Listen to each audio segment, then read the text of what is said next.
Chapter 189. After that, Wu Qi began to bid in all directions. In just 2 hours he had auctioned over 20 items, all of which were exotic flowers and herbs. He had used all his strength to compete with Valley of Medicine and spared no cost. He had spent all the energy stones in his storage ring and bought all these exotic flowers and herbs. Of course, Nye Yaonu and Nye Baihong were pleased that Valley of Medicine had humiliated them, and the way they looked at Wu Qi had become much kinder. Meanwhile, Wu Qi was laughing wildly in his mind.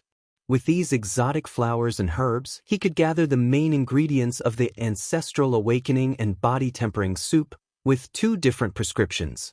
As the name suggested, the Ancestral Awakening and Body Tempering Soup could purify one's blood essence, temper the fleshly body, and obtain the strongest power of their ancestors' bloodline. After consuming this soup, the people of Longbow Kingdom would have a chance to strengthen their fleshly body, purify their blood essence, and obtain the bloodline of their ancestors. According to the legends, the ancestors of Longbow Kingdom people were a race of deities in the ancient times. Longbow Kingdom people were the descendants of deities. The reason why their thunder tribulations of Jin Dan, nascent soul, and divinity were so severe was because their innate bloodline was too strong, and even the heaven was jealous of them. Therefore, such a powerful thunder tribulation was sent down. As long as they could stimulate even a tiny bit of the blood essence of an ancient deity, these 100 Longbow Kingdom people would be able to grow stronger quickly and become the best helpers for Wu Qi. As all the main ingredients had been auctioned, with the help of some common spirit herbs, the concoction of the Ancestral Awakening and Body Tempering Soup could begin. After a fierce round of auctioning, the price of these exotic flowers and herbs had skyrocketed by dozens of times. Although Wu Qi did not participate in the auction for the next few spirit herbs, the people of Valley of Medicine had been panicking because of him. They had tried their best to buy these spirit herbs at a sky-high price, but in the end, they had wasted a huge amount of energy stones. This made Nye Yaonu and Nye Baihong laugh out loud, and their fondness for Wu Qi grew. Time went by, and in the afternoon, a group of fully armed elite soldiers walked onto the platform. Each of them had the cultivation base of peak Jin Dan realm. These soldiers were clad in blood-red armors. Obviously, they were the captains of the most elite army of Great Yen Dynasty, the Blood Swallow Army. Among them, 10 armored soldiers were leading them, each possessing the cultivation base of Nascent Soul Realm. The enormous ripples of energy emanating from them shocked even Wu Qi. The closer he got to the core of power of Great Yen Dynasty, the more things he knew, and the more Wu Qi felt that the overall strength of Great Yen Dynasty was unfathomable. Perhaps, when compared to the Qin Dynasty, Great Yan's overall strength was not much weaker. It was just that the cultivation base of Yen Dan and his men was not as strong as Ing Zheng. Judging from their potential forces in other aspects, they were on par with the performance of the Qin Dynasty. Protected by so many human immortals and earth immortals, a translucent cold jade box was placed on the jade platform. Inside it were 5 pearls the size of a human head, 2 yellow and 3 green. As soon as he saw these beads, Wu Qi jumped up. The 2 yellow pearls were condensed from acquired earth element energy, and the 3 cyan pearls were condensed from acquired wood element energy. A total of 5 acquired spirit pearls appeared right before Wu Qi's eyes. The old man who presided over the auction on the jade platform stroked his beard and smiled reservedly. He laughed and said, "My honorable guests, since an acquired spirit gold pearl was bought by Chief General Yu Yi at the price of 30 cities 10 years ago, a few largest merchants of Great Yen Dynasty had sent out a great number of men to search all over the world. Over the past 10 years, after sacrificing several thousand men in 5 extremely dangerous spirit caves, we finally found 5 acquired spirit pearls." Gently stroking the acquired spirit pearls in the box, the old man breathed out a long sigh and said, "I don't need to explain the benefits of these acquired spirit pearls. In short, as long as one is cultivating with a cultivation technique that corresponds to the 5 elements, after refining it into one's body, it will be able to help one's cultivation speed increase. After refining it into a natal magical treasure, its power will be limitless. If you place it in your mansion, together with an energy-gathering formation, you will be able to construct a natural spirit cave for your family members to cultivate in. Gently stroking the spirit pearls, the old man said in a deep voice, "According to the price 10 years ago, the starting price of these 5 acquired spirit pearls is 10 cities, and they must be cities with a population of over 300,000 people. There is no upper limit. Please bid for the first spirit pearl of earth element." Without saying a word, Wu Qi slammed his fist heavily onto the auction formation, raising the price to the sky-high price of 40 cities. Currently, the fief under his name was 1/5 of a province, and there were several hundred cities of different sizes in it. He did not care about the loss of these dozens of cities. The acquired spirit pearl was kept in Yu Yi's mansion, and Wu Qi had a great confidence in stealing it. With the addition of 1 acquired spirit pearl of earth element and 1 acquired spirit pearl of wood element, Wu Qi would be able to gather all 5 acquired spirit pearls. Then, following the 7 foundation establishment technique found in Scroll of Stealing, he would construct a minor acquired spirit formation of 5 elements in his dantian. From then on, the spirit energy in his body would be regenerated, and the speed of his cultivation would definitely be much faster. Jin Dan had all 5 elements in his body, and by cultivating the unity of sword energy script, the power of his sword energy would be at least 10 times stronger than Nye Yaonu and Nye Baihong, who did not have all 5 elements. The sky-high price of 40 cities had shocked everyone. 10 years ago, when Yu Yi bought the acquired spirit pearl, it was only 30 cities. For a moment, the crowd was rendered speechless by Wu Qi. When the old man announced that the spirit pearl of earth element was now Wu Qi's property, whispers were heard coming from all the abodes, as if they were discussing which prodigal son had spent such a huge price to buy this spirit pearl. The first spirit pearl of earth element was bought by Wu Qi with a sky-high price, and the second spirit pearl of earth element had attracted even more people's attention. Among the 13 immortal sects of Great Yen Dynasty, there were 2 sects, Yellow Essence Sect and Indestructible Sect. Both of them were cultivating with earth element techniques. Yellow Essence Sect was an expert in earth element techniques, as they could move mountains and drop rocks from the sky. Their Dao techniques were very powerful. As for Indestructible Sect, they cultivated the indestructible body of earth, using the energies of the earth to temper their fleshly body, giving them a very strong fleshly body. On top of that, they were able to cast the divine thunder of earth, and the power of their thunder technique was also very powerful. Both sects had exerted all their strength to fight for this spirit pearl of earth element. Under the urging of their seniors, their disciples had offered up 1 or 2 cities of their fief, gathering together to bid for the second spirit pearl of earth. However, those disciples from influential clans who had joined the immortal sects to cultivate didn't have any achievements, and neither did they have any large fief.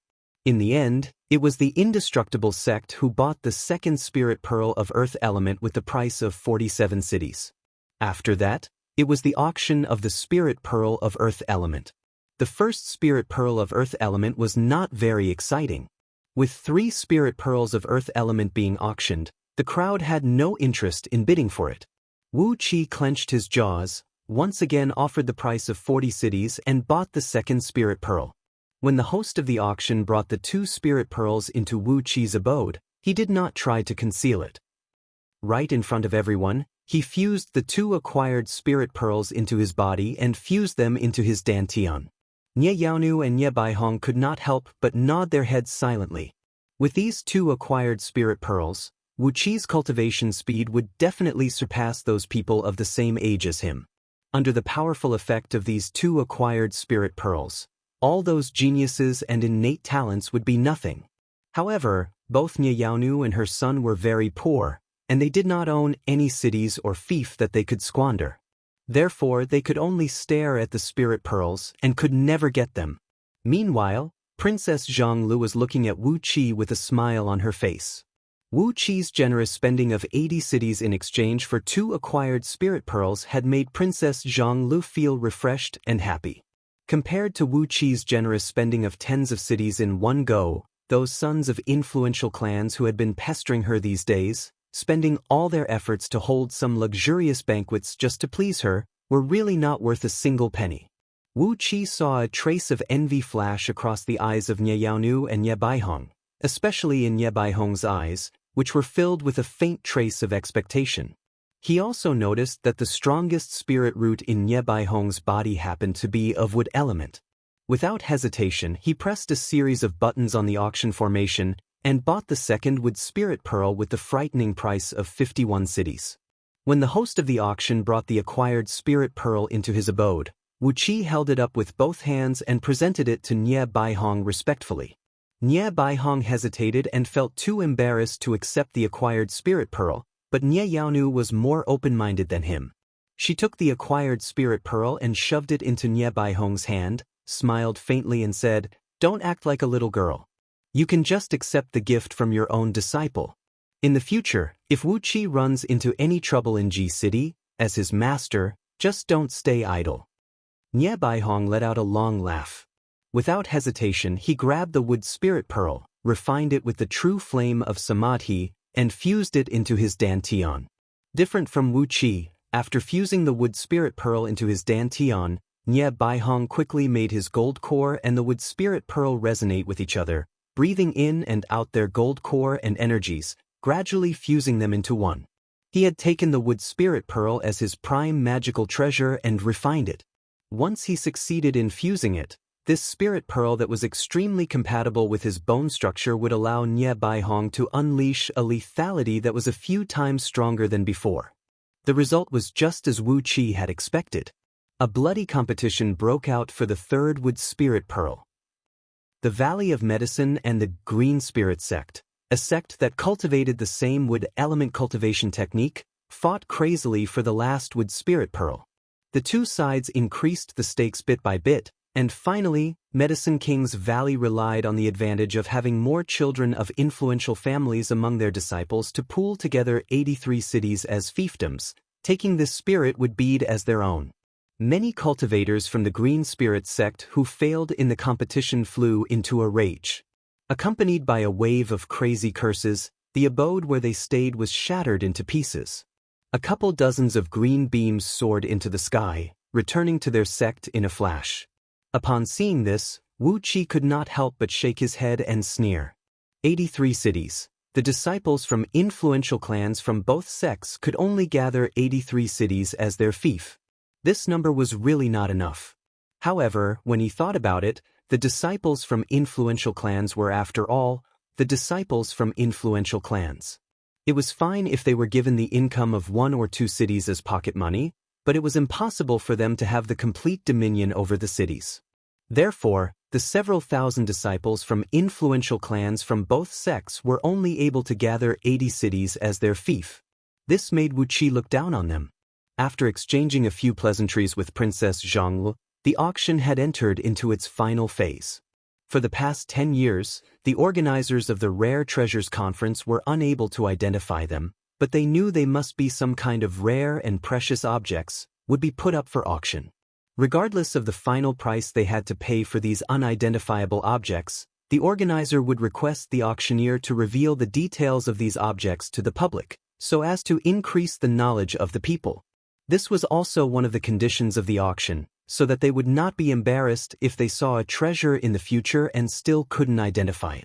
Wu Qi looked at the jade platform in the center of the lake with great interest, wanting to see if there were any rare and precious objects that would be put up for auction. In the end, the first object nearly made him jump out to kill someone and rob their wealth. Chapter 190.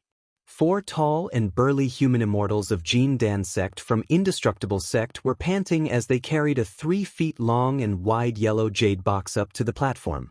The cultivation technique cultivated by Indestructible sect specialized in tempering the corporeal body. As a result, the strength of their fleshly body was unparalleled among all 13 immortal sects of Great Yen Dynasty. The fleshly body of any human immortal of Jin Dan sect from Indestructible sect was at least 100 times stronger than the other Jin Dan sect's human immortals. With just a wave of their arms, they could exert a brute force of several hundreds of thousands of kilograms.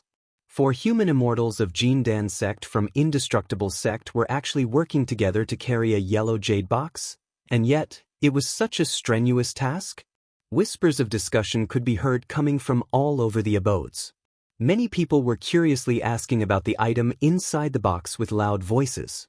The old man who hosted the auction gave a few loud laughs, pretending to be mysterious as he stood right next to the box, bragging about how difficult it was to obtain the treasure in the box, and how for the sake of this treasure, over 1,000 men from 2 major merchant alliances were killed. Only then was it finally retrieved from the underground abyss. Amidst the urging voices that kept coming out from the surrounding abodes, the old man slowly opened the lid of the box, revealing a clump of something that looked like a cloud of mist, sand and dust, and was wheeling and wheeling rapidly around a tiny yellow speck. When the clump of yellow mist was wheeling and dancing in the air, it produced deep, muffled noises of piercing through the air, as if countless meteors were falling from the sky. Wu Qi rose to his feet, forcibly restraining the impulse of rushing out and snatching the treasure. Since these fools could recognize the acquired pearl of earth element, how could they not recognize an innate spirit item like this? This was not a treasure that had taken shape, but a clump of innate earth element energy essence that was still brewing.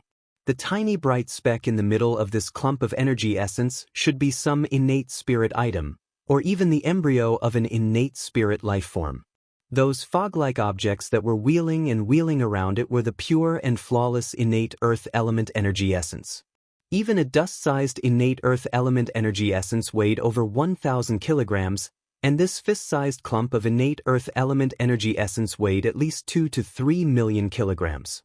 No wonder it took 4 Jindan human immortals from indestructible sect to lift them up.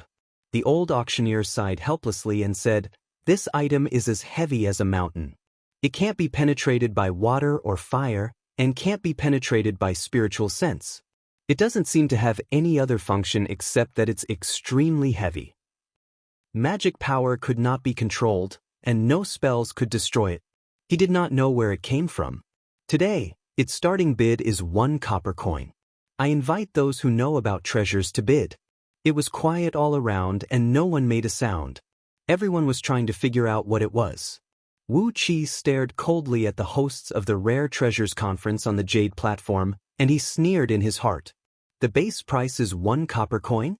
It might seem generous, but they had lost over 1,000 men just for the sake of this clump of earth element energy essence.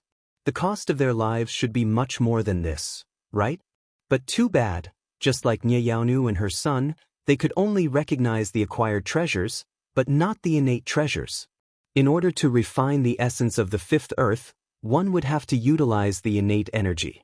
On top of that, the embryo of a spirit item had already been formed inside of it, which made the difficulty of refining it even greater.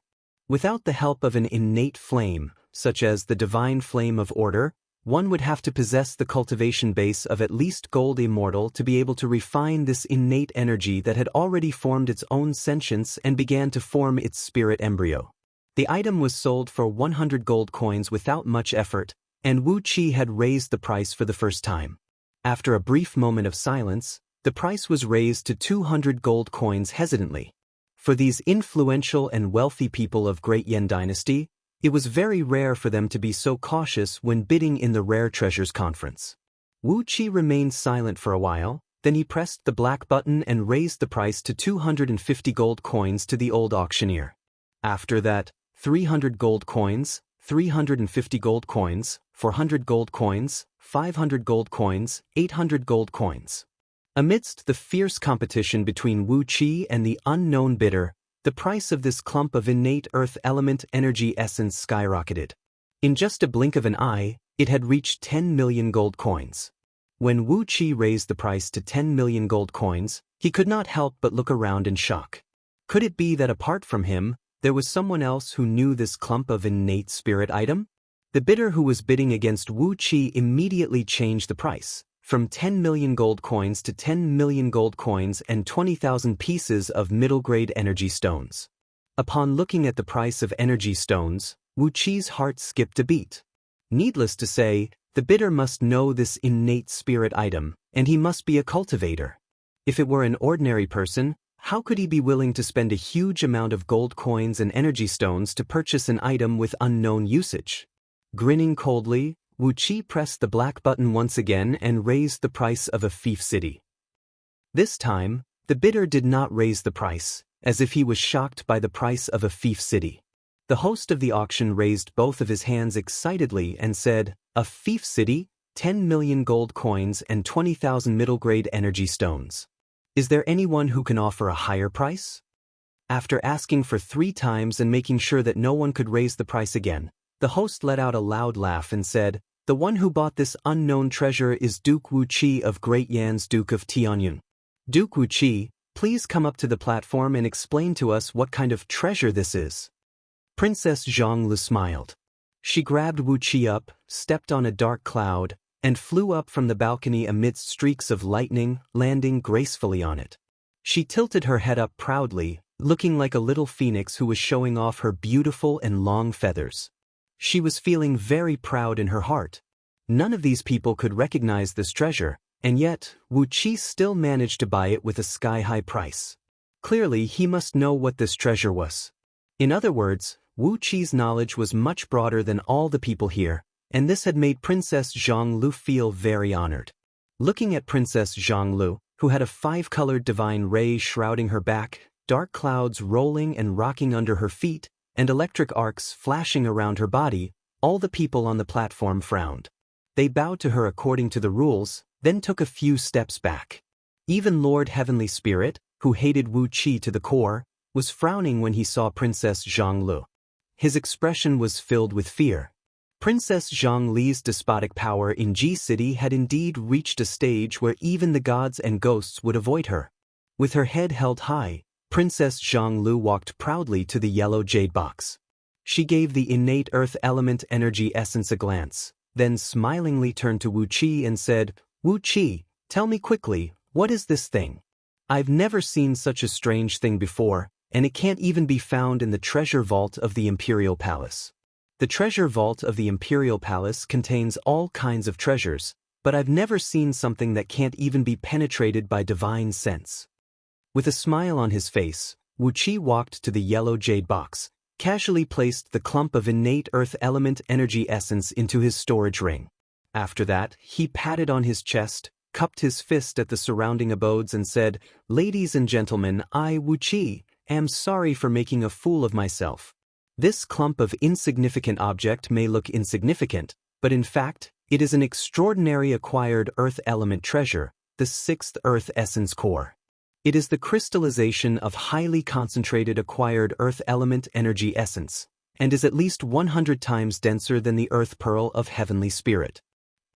Wuqi took a deep breath, and with a straight face, he continued to come up with a series of lies. As long as the earth core essence is fused into a magical treasure, once the treasure is unleashed, it will be as powerful as a great mountain. Even a nascent soul senior will have his fleshly body ripped apart and die. If it is crafted into an armor, its defensive strength will be even more amazing. At this point, Wuqi looked at the storage ring on his finger with a guilty conscience. The appearance of the 6th earth essence core was similar to the innate earth element energy essence, but the level of preciousness was like the difference between heaven and earth. The host of the convention asked hastily, "In that case, this is an extraordinary treasure that is hard to come by. But how are we going to craft it? We've once invited 18 top-notch grandmaster craftsmen of Great Yan Dynasty to join hands, but none of them could even touch it. How are we going to craft such a strong material?"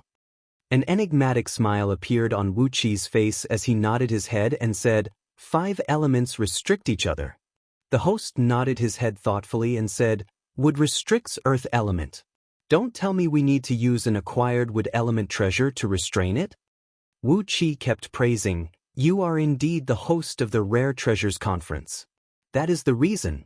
By soaking it with the spirit liquid condensed from acquired wood element energy, the nature of this 6th earth essence core will be transformed, turning it from a tempered steel into a soft and pliable material. With that, we can craft it easily." Then he circulated his energy and blood with his energy, making his face blush slightly. With shame, Wuqi cupped his fist and apologized to the few hosts of the Rare Treasures Conference. "This is an extraordinary treasure that is hard to come by. In the end, I, Wuqi, have only paid such a small price for it. I'm truly ashamed, truly ashamed." Wu Qi behaved like a simple and honest young man who had just taken a great advantage of something. The few old men quickly returned the gesture and said, "We don't dare, we don't dare. Duke Wu Qi has broadened our horizons. In the future, when we see this treasure again, we won't let it be covered in dust. We have to thank Duke Wu Qi for clearing up the doubts in our minds." Wu Qi just smiled and did not say a word. Just like what these old men had said, it was a waste to keep these treasures that they could not identify. Therefore, it was better to auction them off.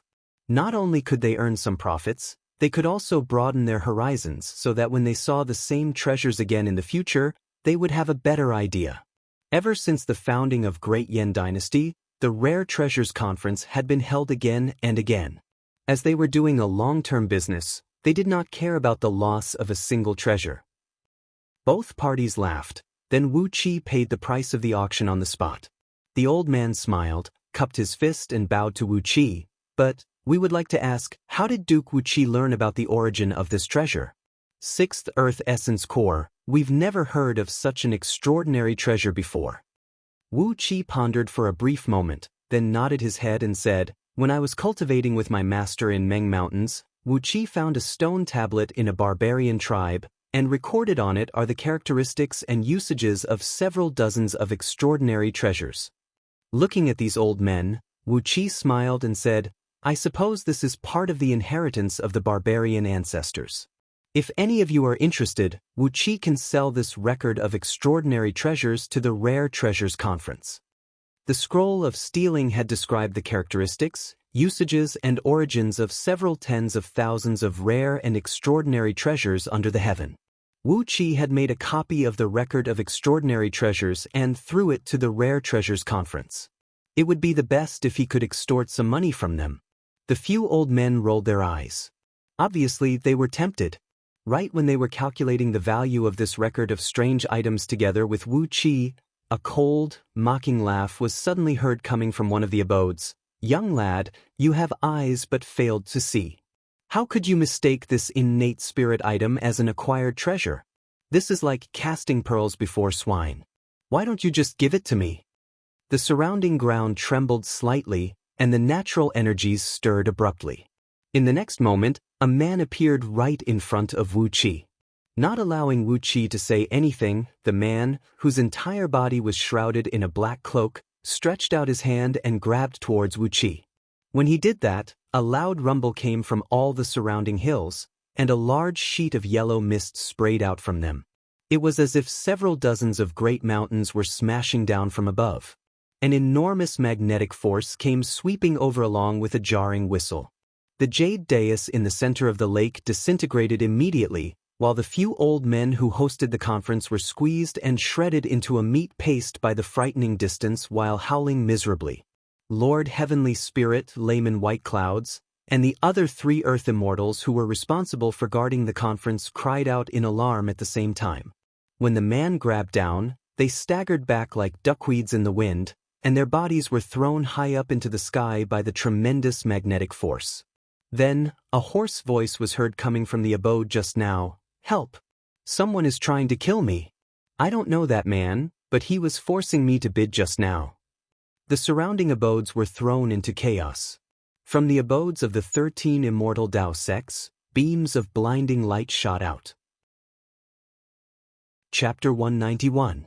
The energies from the underground energy veins, the energies from the surrounding mountains and rivers, the water vapor from the lakes, the driving force from the few small rivers and streams, and the gentle breeze blowing from the surrounding woods. With a single grab, all the natural energies in the surroundings were transformed into a tremendous magnetic force and smashed down from the sky. Apart from this extremely pure magnetic force, which was like a great python strangling its prey, with the jade platform in the center of the lake as its core, there were no other energies. 2 balls of green ghost flames burst out from the eyes of the black-robed man.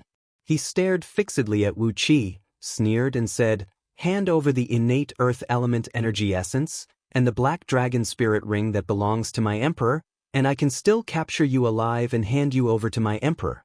If you refuse, I'll crush your fleshly body, and leave behind your soul for my emperor. That's not a bad deal." A flame of spirit flame flickered in Wu Qi's heart. With one swift move, he wrapped his arms around Princess Zhongli's slender waist and leaped backward. Using all his strength, he cried out sternly, "Somebody help me!" This man is a subordinate of Yingjing, the emperor of Qin dynasty, a spy from the Qin dynasty. He has sneaked into Great Yan dynasty. His voice rang out like a thunderclap, and in a blink of an eye, it spread to several dozens of miles in circumference. In just a blink of an eye, several dozens of divine senses came rushing over from all directions of Ji City. Among them, a few divine senses even brought with them a towering rage and a murderous aura as they came smashing viciously toward Wu Qi like shooting stars, slamming forcefully into the protective barrier formed by the black-robed man's magnetic force.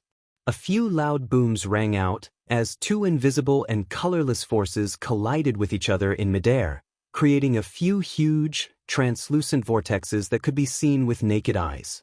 The huge vortexes spun rapidly in midair, and two small hills next to the lake flew up and were pulled into the vortexes.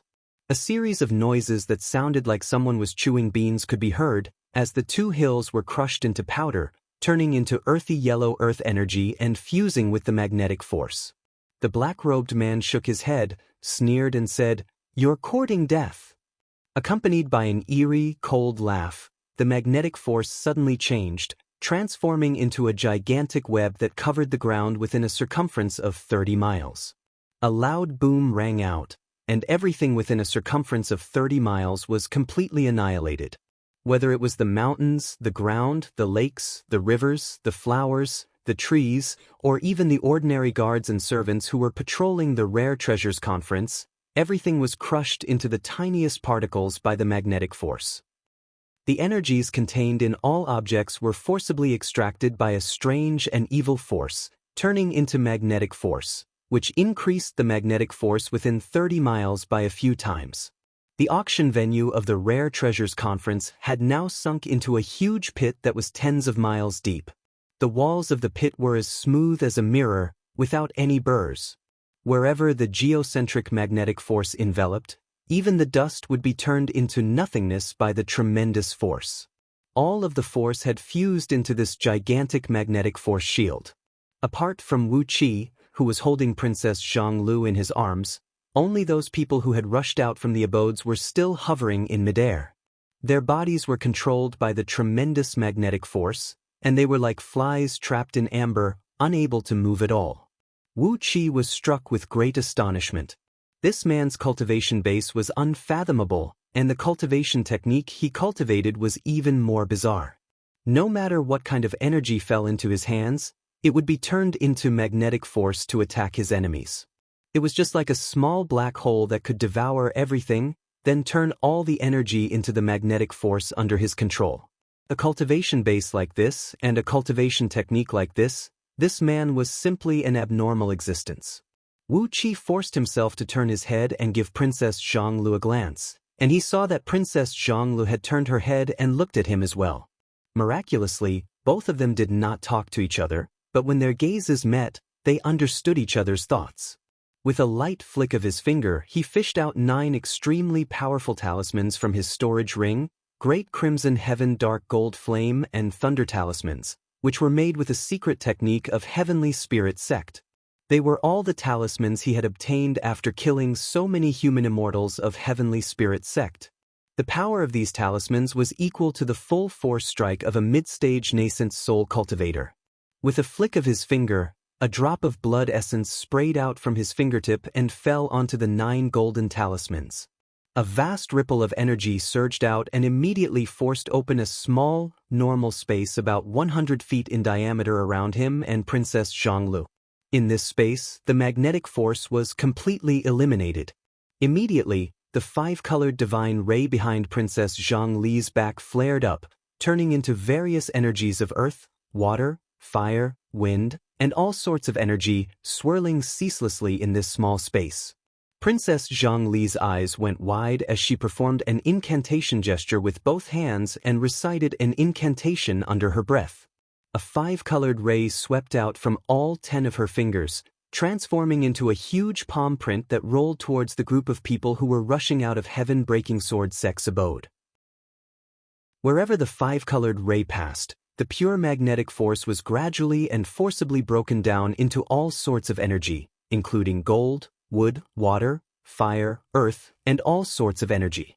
The power of the black-robed man could destroy and merge everything, while the five-colored divine ray of Princess Zhang Le could intimidate and restore everything. The power of both of them happened to be two extremes. However, after all, her cultivation base was not as strong as the black-robed man.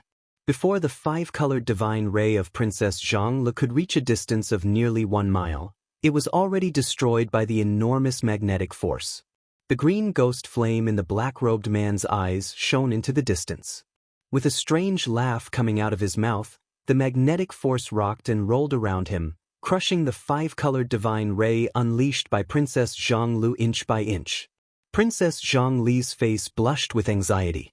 Looking at Nyaonu, Baihong, and the others, who were trapped in midair by the magnetic force, she coughed out a mouthful of blood. A bright light burst out from her palm, and the five-colored ray shot out once again for another half a mile. With her body that had just recovered from a serious injury, she consumed her prime blood essence to increase the power of the innate divine ability she inherited from her birth mother by 3 times. With that, she immediately broke through the blockade of the magnetic force. Nye Yaonu let out a long and sonorous cry. Her silvery white long hair fluttered in the air, bringing up wisps of sword energies that swept across all directions. Behind her back was a vast expanse of whiteness, as a wild gale formed from countless tiny sword energies soared up into the sky, transforming into 5 swift and fierce sword beams that shot straight into the sky. From her mouth shot out a sword beam that was as thick as a fist and over 100 feet long. Like an iron knife cutting a piece of paper, it shattered the extremely heavy magnetic force in front of her into pieces, opening up a path for the five-colored divine ray of Princess Zhang Le. Nye Yaonu coughed out a mouthful of blood. Her skin was densely covered with countless tiny blood spots. The enormous pressure from the magnetic force was repelled by her sword beams, causing her body to be unable to withstand the tremendous force. The blood vessels underneath her skin were torn, and blood was oozing out from her skin. Nye Yaonu let out a long and sonorous cry. Her long hair fluttered out quickly, coiling up Meng Xiaobai, Yan Bugui, Xiong Jin, and Xiong Yinren, then exerted all her strength and leaped towards the approaching five-colored divine ray. Coincidentally, the five-colored divine ray arrived, coiling up Nye Yaonu and her company, and retreated to the side of Wu Qi and Princess Zhang Le at lightning speed. The five-colored divine ray retreated very quickly, but the magnetic force recovered even faster. The enormous pressure kept smashing onto the five-colored divine ray, shaking Princess Zhang Le and all the people wrapped in the divine ray, causing their bodies to tremble violently. Fortunately, Xiong Jin and Xiong Yin, 2 demon bears of nascent soul realm, were still in the five-colored divine ray. They roared furiously, transforming into their true forms of iron-boned earth bears. 2 huge black bears, each about 100 feet tall, were waving their huge paws and slapping in all directions, using their tremendous force to counteract the magnetic force that kept surging towards them. Only then did Princess Zhang Le manage to bring all the people to her side. The black-robed man, who was busy dealing with the attacks from all the experts from the 13 immortal Dao sects, was taken aback. He turned to Wu Qi, sneered and said, "You guys do have some tricks up your sleeves. This little girl has an excellent innate divine ability, and if she is offered to my emperor, he will definitely be delighted. She will not have the chance to be the imperial concubine, but she will definitely be given the title of imperial concubine." Amidst the faint, cold laughter, the black-robed man gently waved his fingers. Immediately, thousands of black sword gleams that could be seen with the naked eye formed from the magnetic force of the Earth's core and swept out in all directions, killing all the people from the 13 immortal Dao sections. Apart from Lord Heavenly Spirit, Layman White Dawn, and a few other nascent soul experts who were here for the Rare Treasures Conference, as well as the cultivators from Green Spirit Sect who left in advance out of exasperation, none of the cultivators from the other 11 immortal Dao sects could withstand a casual sword strike from the black-robed man. Wherever the sword beam went, all the magical treasures and flying swords were shattered into pieces by the extremely heavy sword beam. One after another, the bodies of Jin Dan human immortals and Xiantian Taoists were ripped to shreds, and even their souls were killed by the sword beam formed from the magnetic force.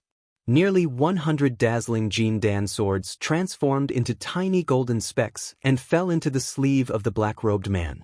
Apart from Lord Heavenly Spirit and a few others, all the other cultivators were killed. As for those influential and wealthy people who participated in the auction in the abode, they were all bound by the magnetic force and hovered in midair, compressed into a meatball by a tremendous force. It looked like the black-robed man had made up his mind to capture these people alive. After killing those influential figures from 13 immortal Dao sects, the black-robed man sneered indifferently and said, "Wu Qi, you better surrender now. Little woman, don't resist, lest you break your skin and ruin your beauty."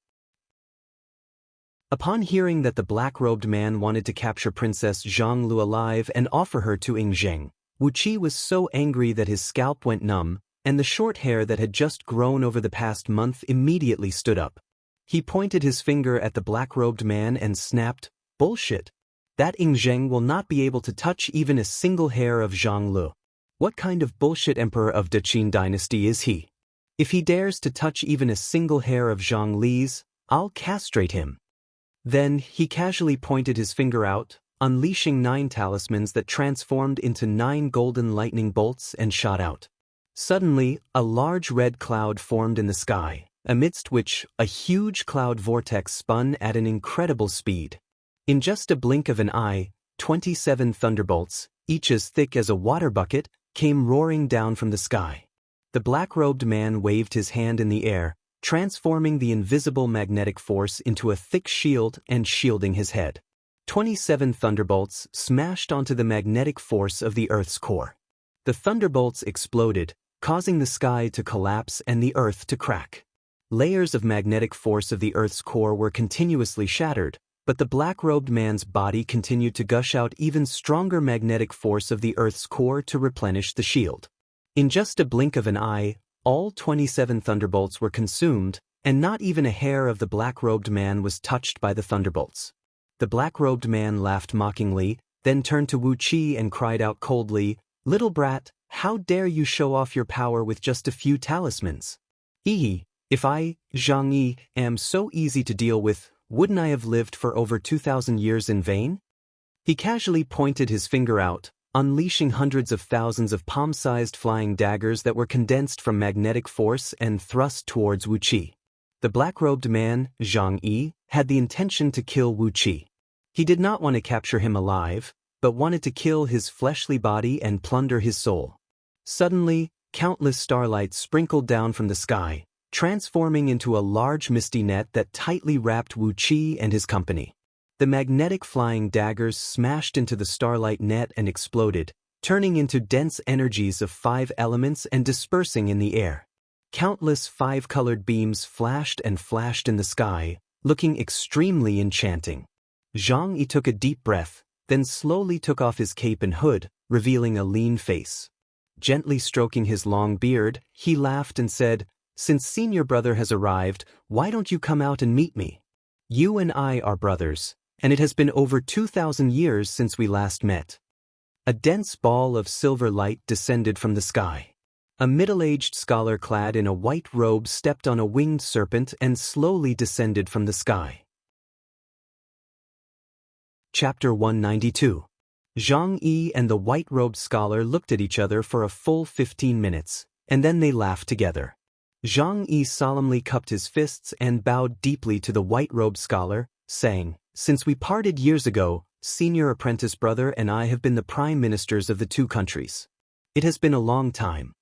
The white-robed scholar smiled and nodded, saying, "Junior apprentice brother, you have great fortune and great merit.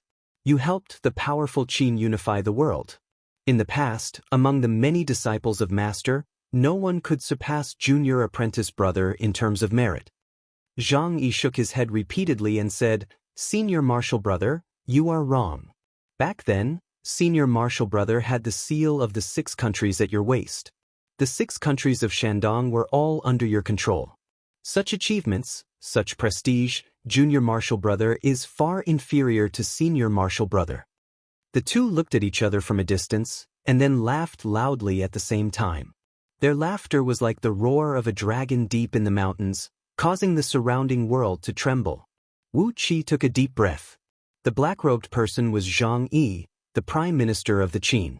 And this white-robed person was the Prime Minister of the Yen, the one who had the seal of the 6 countries and led the armies of the 6 countries to attack Qin, Su Qin.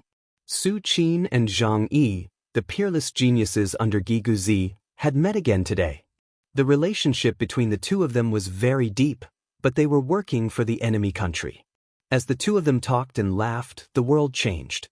The Warring States period was chaotic. While the two of them were talking and laughing, people were killed, and the flag of the city changed. Wu Qi breathed out a deep sigh as he stared at the two men who stood facing each other in the sky. Right now, he did not even have the qualifications to go up and talk to them. All he could do was stand next to Princess Zhanglu and look at the pair of peerless geniuses, peerless monsters from afar, reminiscing about the changes that happened over 2,000 years ago and the vigorous youth they once had. They were too strong. And Wu Qi was too weak. Wu Qi raised his head and looked at the stars in the sky. At this time, the sun in the west was still a flagpole's height from the top of the mountain, but because of Su Qin's secret technique, the countless stars in the sky were shining with dazzling light, visible in the day. He looked at this strange starry sky and suddenly had an urge to trample this world under his feet. Even if he could not completely conquer this world, he must one day be like these two people in front of him, possessing peerless skills and standing proudly above everyone else. While the two of them were talking and laughing within a radius of 1,000 miles, the wind didn't move, the clouds didn't move, the water didn't flow, and the insects didn't make any noise. It was as if nothing else in the world was qualified to make a sound when the two of them were talking and laughing. Even Yan Dan, who came hurriedly from Ji City with a large group of cultivators, was only looking at Su Qin and Zhang Yi from afar with a hint of admiration in his eyes. He did not interrupt the conversation between these two fellow disciples. After a full hour, Su Qin and Zhang Yi finally ended their small talk. Both of them threw their heads back and let out 3 loud laughs into the sky. After that, without any sign, the coverage of the magnetic force suddenly expanded to an area of 100 miles in circumference. Countless dark yellow earth energies rolled up from underground, transforming into a very dense magnetic force that replenished Zhang Yi's body, transforming into a dark sword energy that blotted out the sky and slashed viciously towards Su Qin. Zhang Yi let out a loud laugh and raised both of his arms high up into the sky. Suddenly, all the stars in the sky began to pour down dense silver light that looked like raindrops. The silver light and purple mist swirled and blotted the sky, transforming into a gigantic net that covered an area of 100 miles in circumference. The silver light spun rapidly and gradually became heavier and heavier. When the gigantic sword energy that was formed from the magnetic force of the Earth approached, the starlight shield that was formed from the power of the stars greeted it head-on. A loud boom rang out, as Wu Qi and all the other men were knocked flying over 100 miles away by the frightening shockwave, from the venue of the Rare Treasures Conference all the way back to the sky above Ji City.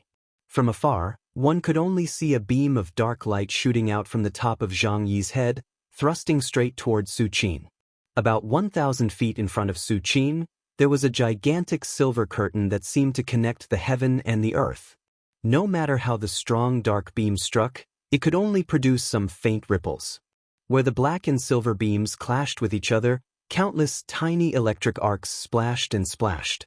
These electric arcs, which were 100 times thinner than a strand of hair, exploded in all directions, creating countless holes of various sizes on the ground. The biggest hole among them was large enough to fill up a skyscraper.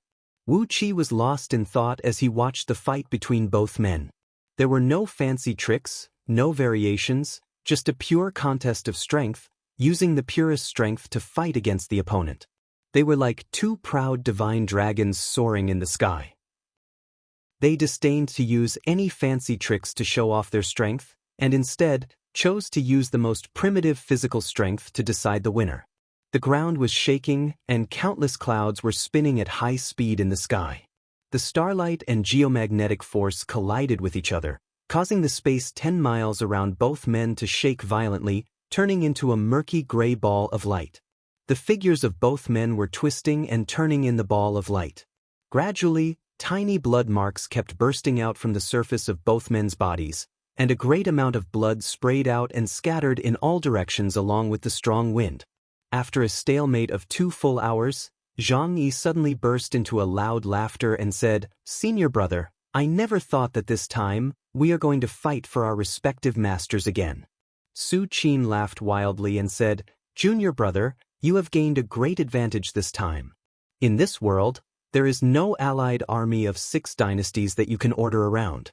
The distance between dynasties is too far. Senior brother can only use the power of Great Yan dynasty to fight against Qin. You have gained the upper hand."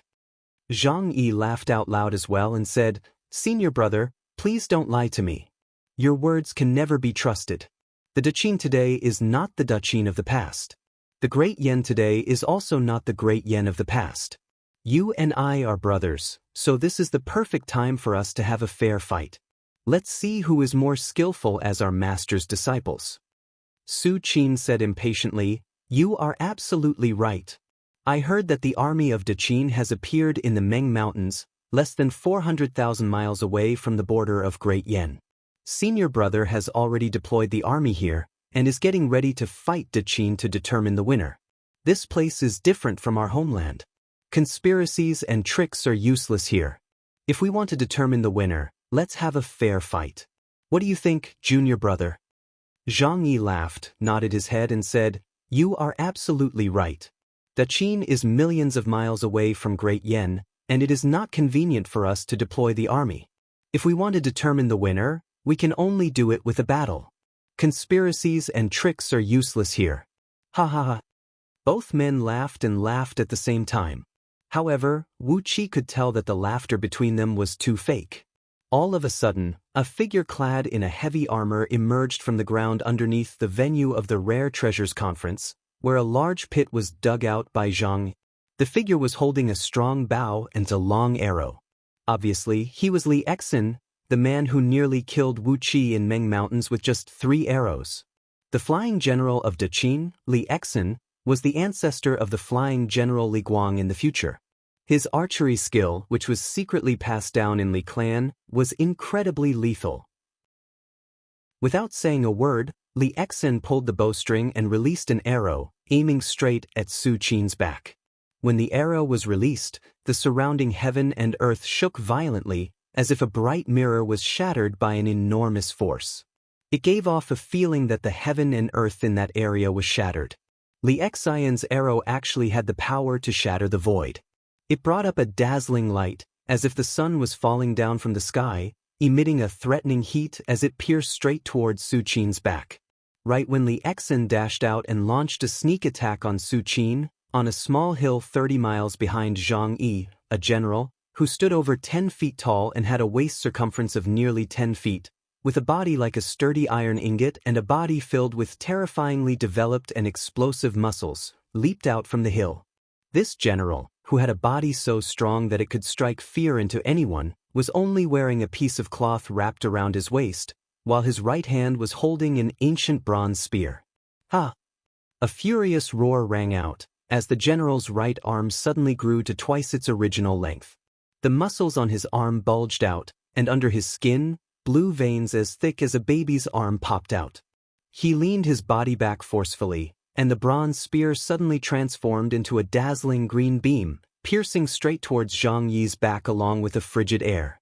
When the spear was thrust out, the ground under the man's feet shattered abruptly, and an area with a circumference of over 10 miles suddenly caved in, sinking a few miles deep. The spear transformed into a cold beam and shot out in all directions. Gradually, the spear lost its physical form, leaving behind only a large number of twisting runes, twisting and twisting, intertwining into a bright ball of light that looked like a comet, shooting up into the sky. Wherever the spear passed, the magnetic force controlled by Zhang Yi would shatter with a loud rumble, creating a huge tunnel in the ground. The spear seemed to be able to penetrate through no man's land, and in the blink of an eye, it had arrived behind Zhang Yi. Clang, clang.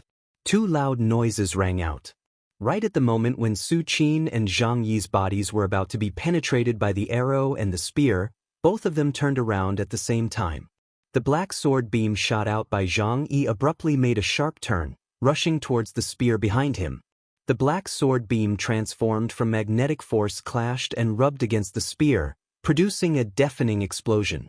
The air twisted, and Zhang Yi's body suddenly trembled. The spear shattered the black sword beam shot out by him, pierced deep into his chest, and came out from his back. Su Qin turned around as well, using a silver light screen to block the arrow that shone as bright as the sun. However, the defensive power of his light screen spread out instead of condensing, and the piercing power of the arrow was concentrated on a single point. Just like Zhang Yi, his light screen was shattered, and the arrow shot out by Li Exin pierced through his light screen, pierced through his chest, and came out from his back. Both of them let out a miserable howl at the same time. Su Qin gave a long laugh and said, "Today I, Flying General Li Exin, have had a taste of your amazing archery. In the future, I, Su Qin, will definitely repay your kindness. I will definitely make General Li Exin die without a burial place." Zhang Yi covered the wound on his chest with his hand, where blood kept spurting out. He laughed and said, "Is it General Fan Yuqi who wounded me? I didn't expect General Fan to be here as well." Just like what Senior Marshal Brother said, General Fan Yuqi, Zhang Yi will definitely find a way to destroy your soul, never to be reincarnated. Only then will I be able to repay the kindness of severely injuring you today. Both Senior Marshal Brother and Chi coughed out a mouthful of blood, while Zhang Yi abruptly transformed into a dark beam of light, rolled up Li Exin and flew several hundred miles away in just a blink of an eye. In just a blink of an eye, they had vanished without a trace. Su Qin did not chase after them. Instead, he tilted his body, stepped on the flying serpent, and flew back to Ji City.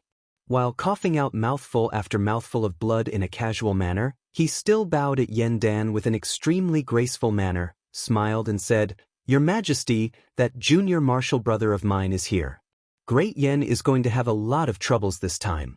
Hehe, what Duke of Tianyun said is true. You have really bumped into the army of Daqin in Meng Mountains." Wu Qi looked at Su Qin, who was coughing out mouthful after mouthful of blood as if he was just playing with his own saliva. Wu Qi could not help but twitch his lips. This pair of senior and junior marshal brothers were indeed the peerless evil men of their generation. Since they could be so ruthless to their fellow disciples who had a very good relationship with them, they were even more ruthless to themselves. Zhang Yi was severely wounded, but he still had to burn his blood essence and flee for his life in a sorry state. On the other hand, Su Qin was severely wounded, but he still had to pretend to be a gentleman and report to Yen Dan. They were indeed a pair of monsters, absolutely a pair of monsters. But Zhang Yi had chased them all the way to Ji City. Wu Qi had a headache. He had to be extra careful in the coming days. Chapter 193. The Rare Treasures Conference had come to a tragic end.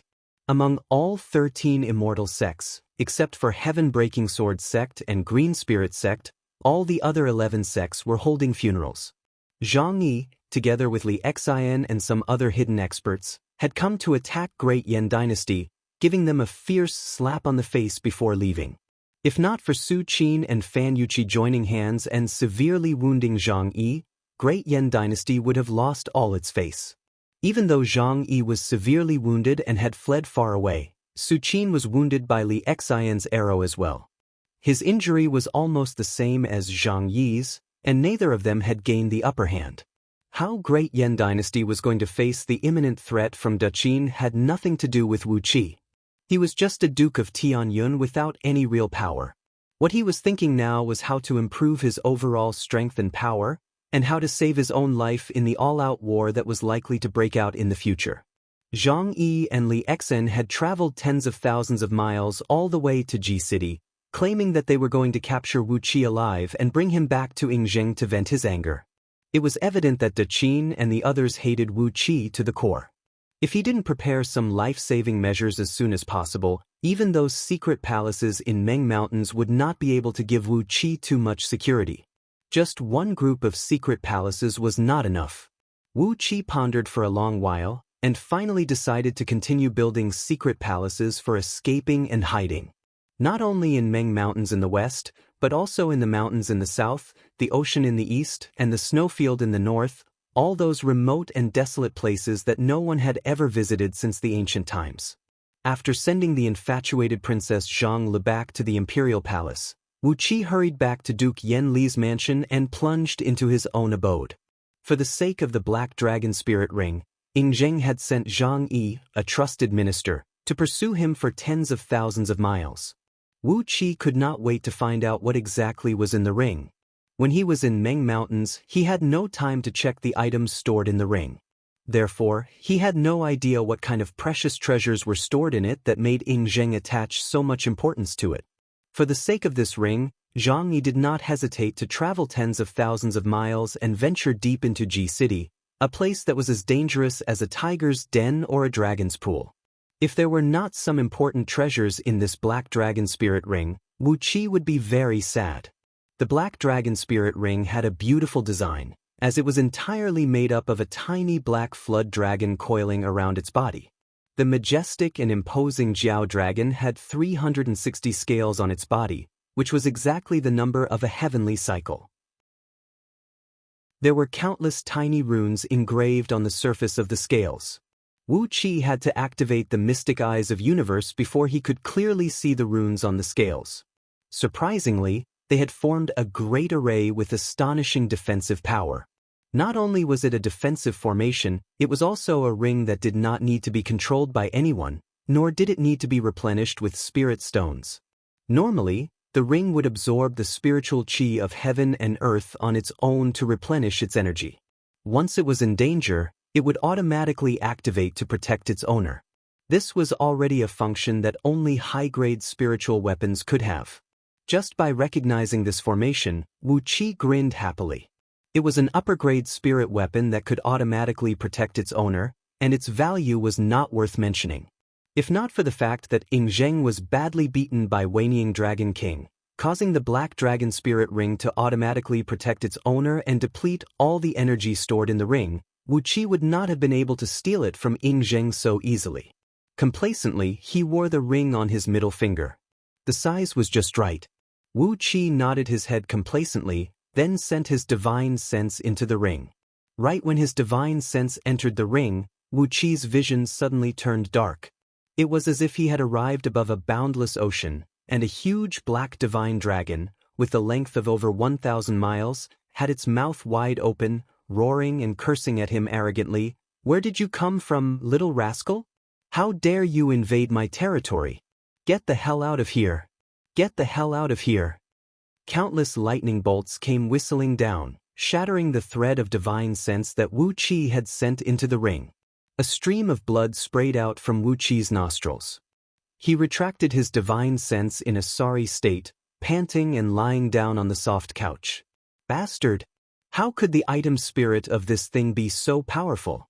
This ring is only an upper-grade spirit item, but the grade of its item spirit is far beyond the ring itself. Could it be that the grade of this ring was originally far beyond upper-grade spirit item, but it was severely injured by someone? Weighing the Black Dragon Spirit Ring in his hand, Wu Qi spat out a silver lotus without hesitation and threw the ring into the stamen of the silver lotus. Without hesitation, the divine flame of order, which was 1 foot and 2 inches long and had the thickness of a finger, was thrust towards the Black Dragon Spirit Ring. In an instant, the ring let out a sizzling noise as it burned, and a tiny, vivid shadow of a black flood dragon abruptly emerged from within the ring. It transformed into a 1-foot-long dragon shadow, roaring desperately amidst the divine flame of order. "Keep on howling. No one will come and save you even if you scream yourself hoarse." Wu Qi crossed his arms before his chest, staring coldly at the black flood dragon, who was struggling and twitching crazily and wailing. He sneered and said, "Your master can't save you. If you want to live, you better hand over your prime nascent divinity, and let me, Wu Qi, leave a tiny mark on your nascent divinity." The black flood dragon kept howling crazily, but did not pay any attention to Wu Qi. Wu Qi frowned. For a moment, he was filled with courage, and an evil thought filled his mind.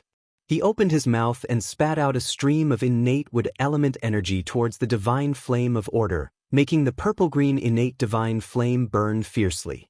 Wu Qi stared at the black flood dragon, grinned hideously and said, "You don't want to submit? Then, I'll refine you alive. Hee, how many times stronger will my soul be after I completely refine the soul of a flood dragon? My attainment in the Tao of primordial talismans will be greatly improved.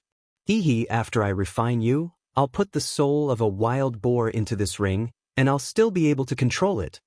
The black flood dragon was trembling with anger. He roared furiously, "This black dragon spirit ring is crafted with my true body. How dare you replace my prime soul essence with the soul of a wild boar to control it? You little rascal!" Wu Qi roared angrily, "Either submit to me, or be refined and absorbed by me. It's up to you. You call yourself a dragon god, and I have a body-strengthening technique for flood dragons. Help me check if it's complete." With a wave of his hand, a light screen emerged right next to Wu Qi. On it were numerous twisted characters of primordial dragons. It was the body-strengthening technique taught by Waning Dragon King to Catfish Flood Dragon, and then taught to Wu Qi by Catfish Flood Dragon. The black flood dragon glanced at the body-tempering technique and couldn't help but sneer. "Laughable, what kind of body-tempering technique is this? This is just a body-strengthening technique for those hybrid flood dragons who have yet to step into the realm of heaven immortal. What I've inherited is the body-strengthening technique of the true divine dragon. But you can never make me hand over the body-strengthening technique of my clan. Even Yingjing, the emperor of Qin dynasty, failed to subdue me. I'm just borrowing his dragon energy to nourish my divine soul and restore my divine ability temporarily. You can never make me submit to you." "Refuse to submit? Fine, you can die now."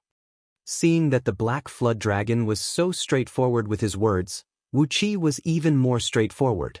He sprayed out a huge amount of innate wood element energy, stimulating the divine flame of order and making it burn fiercely. In just a blink of an eye, 70% of the black flood dragon's body was refined, turning into a tiny, 3 inches long black flood dragon, twisting and struggling amidst the divine flame. A huge amount of pure soul particles shot out in all directions. Wu Qi took a deep breath and absorbed all the particles into his body. To his surprise, the soul of this black flood dragon was at least 10 times stronger than Su Fu's soul. After absorbing and refining the soul energy, the strength of Wu Qi's soul skyrocketed once again. He felt that his spiritual ocean was showing signs of being unable to contain his soul, and his spiritual ocean was gradually expanding because of the pressure caused by the soul energy, and the speed of expansion was getting faster and faster. Meanwhile, his divine sense had become stronger as well, showing signs of materializing.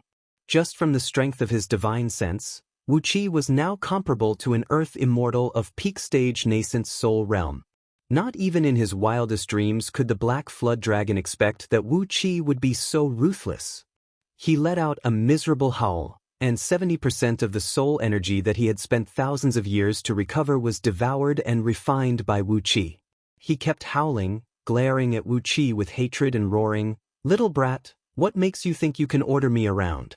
No matter what, I am the descendant of an ancient divine dragon, and I had the cultivation base of a 33rd tier heaven immortal when I was alive." Wu Qi stared at the black flood dragon coldly, then sprayed out another mouthful of innate wood element energy. Once again, the divine flame of order expanded crazily, melting away more than half of the flood dragon's soul. At this point, the length of his soul was only slightly more than 1 inch, turning into a nearly translucent black flood dragon, panting heavily as he hovered and struggled desperately in the divine flame of order. Wu Qi grinned hideously and said, "I hate fools like you who don't know the difference between life and death the most, and are still stubborn even when death is at hand. This is your last chance. Either you follow me willingly and let me control your nascent divinity, serve me as your master, and offer me all your cultivation techniques and mystic techniques, or become a part of my soul. Otherwise, you'll become a part of my soul.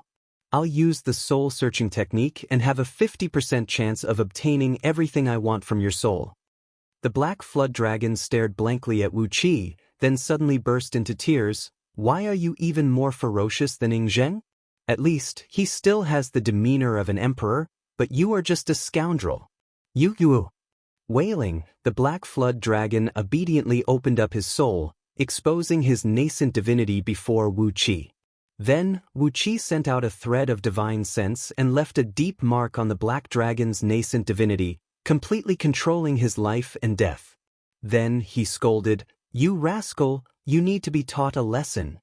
Grinning coldly, Wu Qi said coolly, "Don't think Ing Zheng is too kind, and don't think I, your master, am too ferocious. If Ing Zheng has an innate divine flame that can deal with souls, he will still refine you." Sneering at the dying black dragon, Wu Qi shook his head and said, "The demeanor of an emperor? That is bullshit." After giving the black dragon a harsh lesson, Wu Qi was too lazy to ask for his name. He had sent his divine sense into the black dragon's spirit ring. An enormous storage space appeared before Wu Qi's eyes. Wu Qi took a deep breath and was struck dumb by what he saw. The storage space of this black dragon spirit ring was shockingly huge, so huge that it made it difficult for him to breathe. According to the records in Scroll of Stealing, a storage space of over 10 miles in length, width, and height could be ranked as a lower-grade immortal item. The enormous storage space was nearly filled to the brim. All kinds of rare herbs, blood essence of demon beasts, demon cores, skins, bones, muscles, and many other materials of demon beasts were piled up like mountains. Among them, the most precious items were located right in the center of the storage space, where 3 large golden water vats were stored, each containing several tens of thousands of kilograms of flood dragon blood essence. They were the flood dragon blood essence that Ing Zheng was cultivating with the 9 Dragons Cauldron Grand Magic, but due to the lack of strength of his fleshly body, he could not absorb them. Therefore they were all stored here. The amount of these blood essences was a few times more than the ones Wu Qi had extorted from Catfish Flood Dragon. Except for a few energy stones of various colors, the rest of the precious materials in the ring made Wu Qi feel like he was a starving mouse that had fallen into a rice coop. The black dragon murmured under his breath, "All the precious herbs and demon beast materials that Ing Zheng had spent 300 years collecting in Meng Mountains are all here." Wu Qi felt his hands trembling. All the precious herbs and demon beast materials that Ing Zheng had collected after spending 300 years exploring the new territory in Meng Mountains were all here. The painstaking collection of Ing Zheng for 300 years. No wonder Zhang Yi would come all the way to Ji City to hunt him down. Rich. Wu Qi suddenly burst into a loud laughter. Chapter 194. Inside the abode, Wu Qi's body was shrouded in a layer of dark mist, and there was a vague dragon roar coming from his throat. The muscles on his body were wriggling and wriggling in a way that was impossible for the muscles of human beings to achieve. Frightening noises of muscles and bones breaking and reassembling kept coming out from his body. A threatening pressure kept spreading out from his body. At this moment, Wu Qi did not look like a human anymore, but more like an ancient beast that came from the primordial era. He spread both of his palms, which looked like the claws of a dragon, and kept forming one strange incantation gesture after another. Slowly, he guided the enormous blood essence of dragon in his body and made it flow in his body, strengthening himself. After cultivating the Dharma body of an earth immortal with the enormous energy essence and medicinal strength from Shi Tianma and his son, Wu Qi's body had become as strong as an alloy ingot. However, the secret body strengthening technique, the dragon transformation script, taught to him by the item spirit, the black dragon, had gradually transformed his body from an alloy ingot into a divine weapon that had been thoroughly tempered. It had become denser, tougher, and sharper. In other words, it had become stronger and more lethal.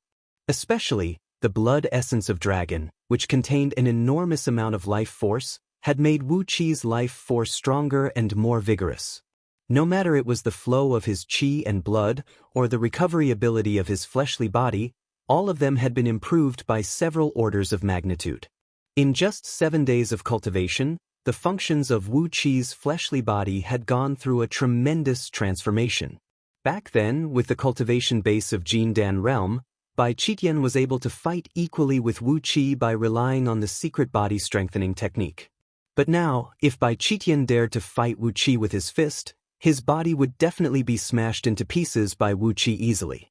Sensing the power that was surging and flowing violently in his body like a great river, and sensing that the density and weight of his body had increased greatly, Wu Qi clapped his hands and slowly rose to his feet from the soft couch. The dark mist that coiled around his body was gradually absorbed by his body. Wu Qi swung his fist, and the air in front of his fist exploded abruptly, producing a loud and clear popping sound. Compared to 7 days ago, the strength of his fleshly body had increased by about 30%, and his meridians had expanded by more than 10%. The total amount and quality of energy that his body could hold had improved. All of these would bring great benefits to Wu Qi's future cultivation. The reason why the magical power and divine ability of dragons were stronger than the immortals of the same level was because their strong of fleshly body could hold more powerful and pure magical power. While stroking the black dragon spirit ring, Wu Qi warned coldly, "Black dragon, do what an item spirit should do. Don't of your past glory. You were just a 33rd tier heaven immortal, of when of the spirit Ming ring. Anyway, remember, as long as I'm alive, you'll still be free one day. Wu Qi of my, and on, the ring Qi Wu Wu of the of. The natural energies in the surroundings were constantly being absorbed by the dragon's mouth. Gradually, the scales on the surface of the ring began to emit a faint gleam, making the black dragon spirit ring look darker and more inconspicuous. Served by serving ladies, Wu Qi washed his face and rinsed his mouth. After that, he changed into a pale green long robe and put on a large overcoat with white feathers.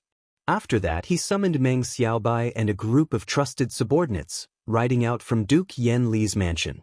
This time, Wu Qi left Xiong Yin at Lu Qingfeng's side, and brought only Xiong Jin, Xiong Qing, and his 6 brothers with him on this journey.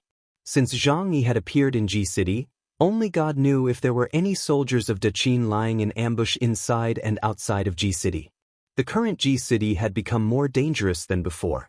As there were too many things that he had to deal with, and Wu Qi only had himself to rely on, some of them had been piling up for a long time, and he had to find some time to deal with them. The group walked along the main street and left the inner city, arriving at the mighty Marshall Street, which had become much more deserted. Wu Qi gave a few orders, then Yen Bugui brought a few secret agents of scouting office and brought over the administrative officer of the district where the mighty Marshall Street was located. After some official documents were exchanged, Wu Qi had taken over all the houses and properties of 20 martial clubs on the mighty Marshall Street, including Sure Martial Club, without paying any price. As Yen Dan had launched an attack and carried out a massive purge, the number of martial clubs on the mighty Marshall Street had been reduced to less than 10%.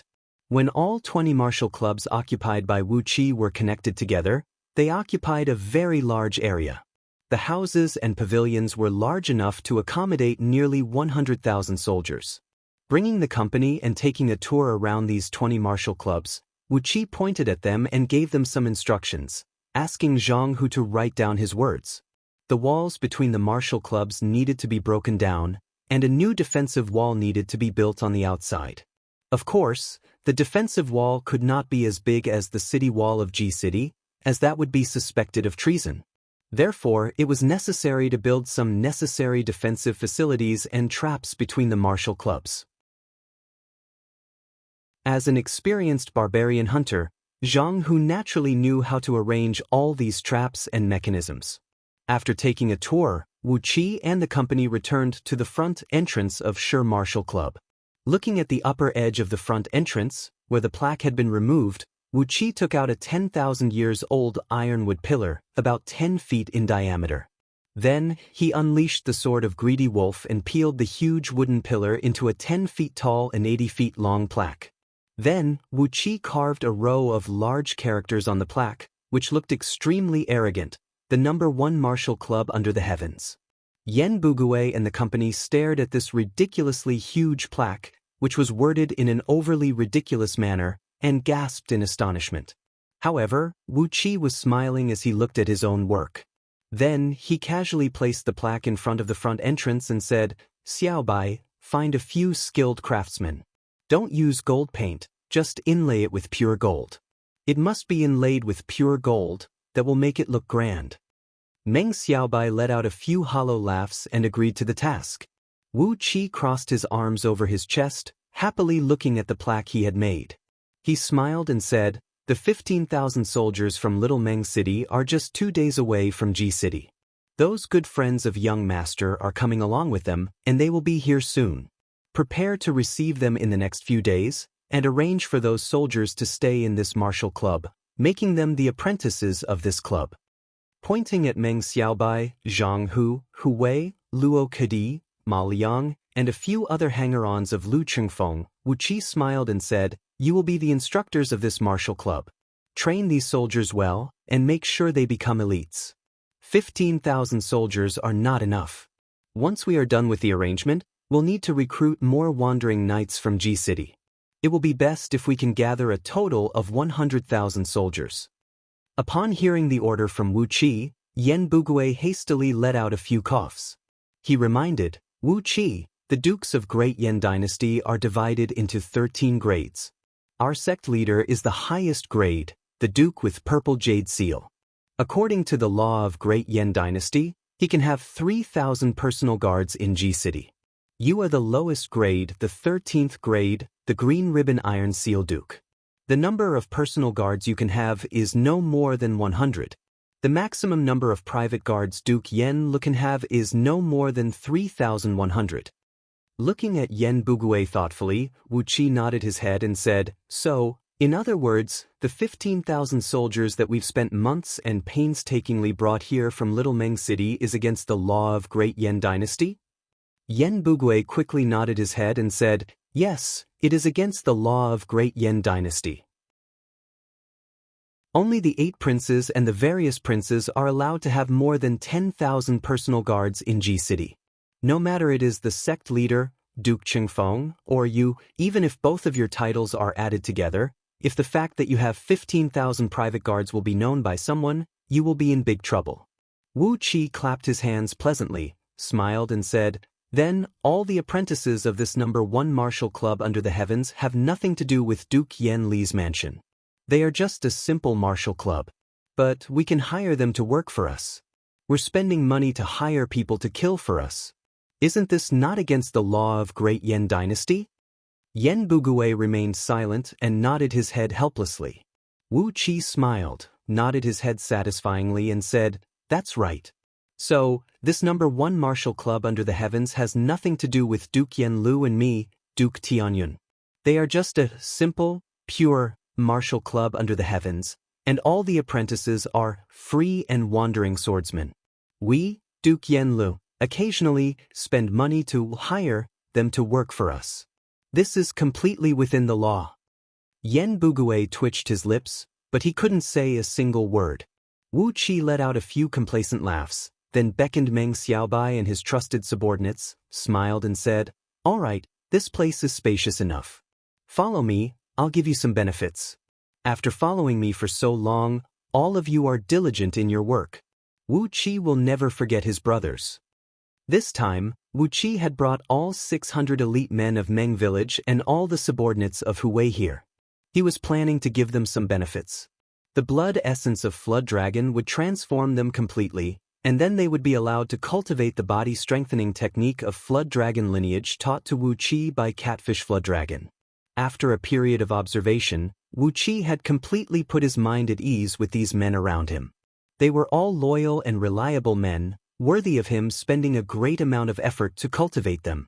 Together with the blood essence of Flood Dragon and the body-strengthening technique of Flood Dragon lineage, in the future, they would at least possess a cultivation base comparable to the respiration of Xiantian realm. And in the future, the high-end combat force under Wu Qi's control would be these 100 longbow men.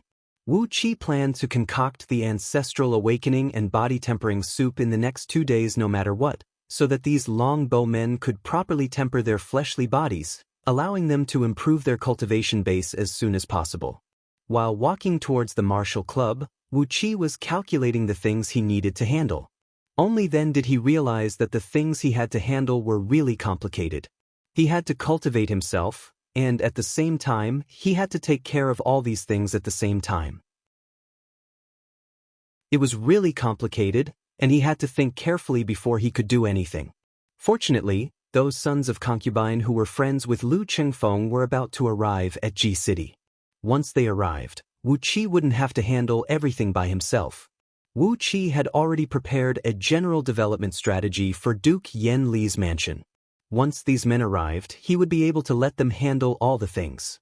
As long as Wu Qi could focus on his own cultivation and cultivate a group of powerful subordinates, he would have a much easier time. While he was pondering over these problems, a series of deep, muffled clatter of horse hooves was suddenly heard coming from the end of mighty Marshall Street. A golden-eyed Qilin horse, with a single horn growing out of its head, its body fully covered in red scales, and its hooves shrouded in red flaming clouds, was seen dashing crazily from the end of the street. A military officer clad in a red heavy armor was seen riding on the back of the Qilin horse, holding an 18-feet-long golden coiling dragon spear in his hand. He was charging straight towards Wu Qi while leaving a blinding flame in the air. Luo Kadi, who was standing at the outermost, let out a furious cry, drew out his sword and greeted the military officer. Clang! The 1,000 water pattern sword in Luo Kadi's hand was shattered into pieces by the golden spear. The spear pierced through his right shoulder and came out from his back, hanging him on the spear's shaft. With the momentum of the charge, it threw him several hundred feet away. The Qilin horse stopped abruptly. The military officer raised the golden spear and slowly pointed it at Wu Qi. Duke of Tianyun Wu Qi? Where did this little clown come from? How dare you hurt my beloved son? I'm the chief commander of Great Yan's Roaring Tiger Battalion, Yu Su, the general of Great Yan's vanguard army. I challenge Duke of Tianyun Wu Qi of Great Yan Dynasty. Fight to the death, fight to the death, fight to the death, fight to the death. After 3 loud roars, a large sheet of flame burst out from Yu Su's body, amidst which a vague image of a fierce tiger could be seen leaping and roaring amidst the flame. Driven by Jin Dan's peak-level cultivation base, Yu Su's roar spread across the entire Ji City. Chapter 195. Yu Su raised his spear up high, pointed it at Wu Qi and cried out, "Wu Qi, you're a filthy pig, how dare you hurt my beloved son? You've been hiding in Duke Yan Li's mansion for the past few days, and I didn't have the time to pay you a visit. How dare you parade your men through the streets today? I'll never forgive you." Then he forcefully swung the spear, causing a large amount of blood to splatter in all directions. Yu Su roared furiously, "What are you waiting for? Accept your death." Meng Xiaobai brought a few of his clan members and rushed forward, helping Luo Kadi up from the ground. There was a bowl-sized hole on his left chest, and tiny flames were still burning on the wound, filling the air with a pungent burning smell. Luo Kadi had lost all his senses, and his body was leaning limply on Meng Xiaobai's body. Only the slight rise and fall of his chest proved that he was still a living man. Wu Qi gave Yu Su's arrogant and domineering look a glance, then turned to look at Luo Kadi, who was nearly killed by him with a single spear strike. Suddenly, his eyes narrowed into 2 fine lines. Taking a deep breath, Wu Qi said in a cold voice, "General Yu Su, what did you just say? You want to have a duel with me? Just for that useless son of yours, who had the audacity to attack me with his spear?" Yu Su stared coldly at Wu Qi, his razor-sharp eyes filled with a strange and unfathomable expression. He sneered and said, "Yes. Since you have the audacity to hurt my beloved son, you should be prepared to die. How dare you, a lowly bastard who has been raised by pigs and dogs, touch my child? You're courting death." Wu Qi tilted his head and stared at Yu Su for a while, then suddenly laughed and said, "You want a duel? Fine. Somebody, bring me a brush and ink." On the same night, The atmosphere in Duke Yen Li's mansion was solemn. Wu Qi, Lu Chengfeng, and Princess Zhonglu were sitting on their knees facing each other with a solemn expression, not saying a word. Jing Ma sat cross-legged in the hall, constantly pouring fine wine into his mouth and murmuring curses. After a long while, Princess Zhonglu suddenly rose to her feet. She stamped her foot angrily and snapped, "That old fool Yu Su is too shameless." With his cultivation base at the pinnacle of Jindan realm, he challenged Wu Qi, who is only at the meridian cultivating tier of Xiantian realm. He might as well let that old fool Yu Yi do it himself. This consort doesn't have the time to care so much. Today, I'm going to kill this old thing and have Yu Yi come talk to this consort. With Duke Yen Li's mansion as the center, lightning flashed and thunder rumbled within the area 10 miles in circumference. Fist-sized hailstones were rolled up by the strong wind and smashed onto the ground in a messy manner. It was the 12th month of the year, and yet, hail was falling from the sky of Ji City. Obviously, this was the credit of Princess Zhonglu. It was obvious to see how angry Princess Zhonglu was. Countless roofs of mansions around Duke Yen Li's mansion had suffered a calamity. They were riddled with holes, and countless servants were injured by the falling debris.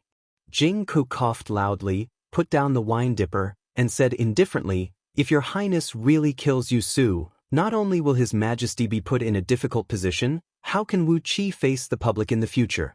As a man of great Yen dynasty, if he doesn't have the courage to draw his sword and fight back after being humiliated in front of others, how can he face the public in the future?"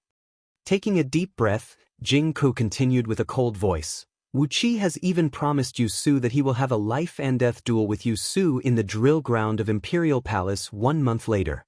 A gentleman will never regret his promise even if he dies 10,000 times. It is fine if he rejected the challenge that day, but since he has agreed to it, there is no way he can avoid the duel." Princess Zhonglu was so angry that her body was trembling. She spun and gave Jing Ku a fierce glare, then turned to Wu Qi and roared furiously, "Why are you so stupid? Why did you agree to the duel with Yu Su? You hurt Yu Su, but that is because he took the initiative to hurt you. Grandpa has already reprimanded him, so why?" Jing Ku interrupted Princess Zhongli's words and said with an indifferent tone, "Your Highness, that's enough. Don't get angry or else, things will only get messy. Currently, Great Yen Dynasty is faced with the threat of Duchin, and there are so many messy internal affairs. A few days ago, a few core members of Wei Merchant were captured alive. Currently, His Majesty has a lot of things to deal with. If Your Highness continues to add more troubles at this moment, I'm afraid Your Highness will be dragged into it." Sighing, Jing Ke looked at Wu Qi curiously and said, "But, I'd like to know, Wu Qi, why did you agree to the duel with Yu Su? The gap between your cultivation base is too huge. If you refused his challenge, he would not be able to do anything to you." Wu Qi smiled faintly, then said with a cold voice, "But, he hurt one of our men right in front of me. Under such circumstances, I have no choice but to fight him."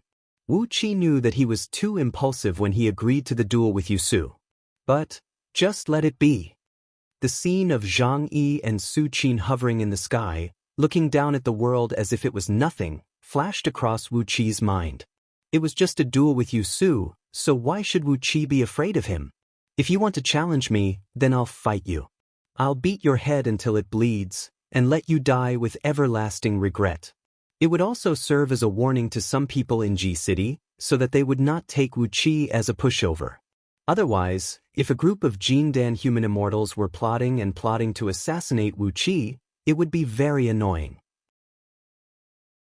With a cold smile on his face, Wu Qi continued in an indifferent tone, "Furthermore, since Yu Su has disregarded his status and insulted Wu Qi's master and parents with his words, it would be very troublesome. No wonder Wu Qi is willing to risk everything to fight him. Even though he has the cultivation base of peak Jindan realm, and Wu Qi has only cultivated the overall strength of Xiantian realm. But, it is not impossible to form the Jindan in just 1 month." Princess Zhongli's eyes went wide in shock. She roared furiously, "Wu Qi, are you crazy? There is indeed a mystic technique that can help one form the Jindan in a short period of time. But that mystic technique can only be used by 1,000 people, and only 1 out of 10,000 people can survive. Are you really crazy? Wu Qi pondered for a brief moment, then shook his head, sighed and said, Zixian, Wu Qi had no choice but to do that. Right in front of me, Yu Su had severely wounded Luo Kadi with his spear, nearly destroying him completely. If I don't risk my life to fight him, how is Duke Yanle going to stand tall in front of the people in Ji City? Amidst the wild wind, a white lightning bolt suddenly dashed into the hall. Enshrouded in an immense sword energy, Nie Baihong walked into the hall step by step. Looking at the deep footprints on the smooth floor tiles, Wu Qi couldn't help but feel a pang of pain in his heart. Why did this cheap master of his always destroy so many things wherever he went? These floor tiles were all supreme-grade products handcrafted by expert craftsmen, and each of them was worth a fortune. Yet he had ruined so many of them. Nie Baihong had no idea what was going on in Wu Qi's mind, or else he would definitely have drawn his sword and hacked at him. Bringing with him a frigid air, Nie Baihong walked into the hall amidst the violent hailstorm and said coldly, Stop arguing. Yu Su's words have insulted me as well. Hee, did he just say that Wu Qi is a man trained by pigs and dogs? Doesn't that mean I'm also a man like a pig and dog? In this duel I will fight on behalf of Wu Qi. Princess Zhang Li's twisted face immediately turned into a bright smile. She clapped her hands and said, Excellent. My nephew Baihong is such an obedient and considerate man. I'll let you handle this matter. Just kill Yu Su with a single sword strike, and everything will be clean. If Yu Yi dares to say anything, I'll make sure to wreak havoc in Yu clan. Slowly, Wu Qi rose to his feet, then bowed solemnly at Nie Baihong and Princess Zhanglu. He smiled and said, Master Zixian, if this is really the case, Wu Qi will be too ashamed to face anyone. Since I've agreed to fight Yu Su, even if I know I'll die, I'll try my best to give it a try. Zixian, please help Wu Qi get a few Jin Dan pills from the inner treasury of Imperial Palace, as well as the herbs needed for forming my gold core using the secret technique. Wu Qi will be eternally grateful.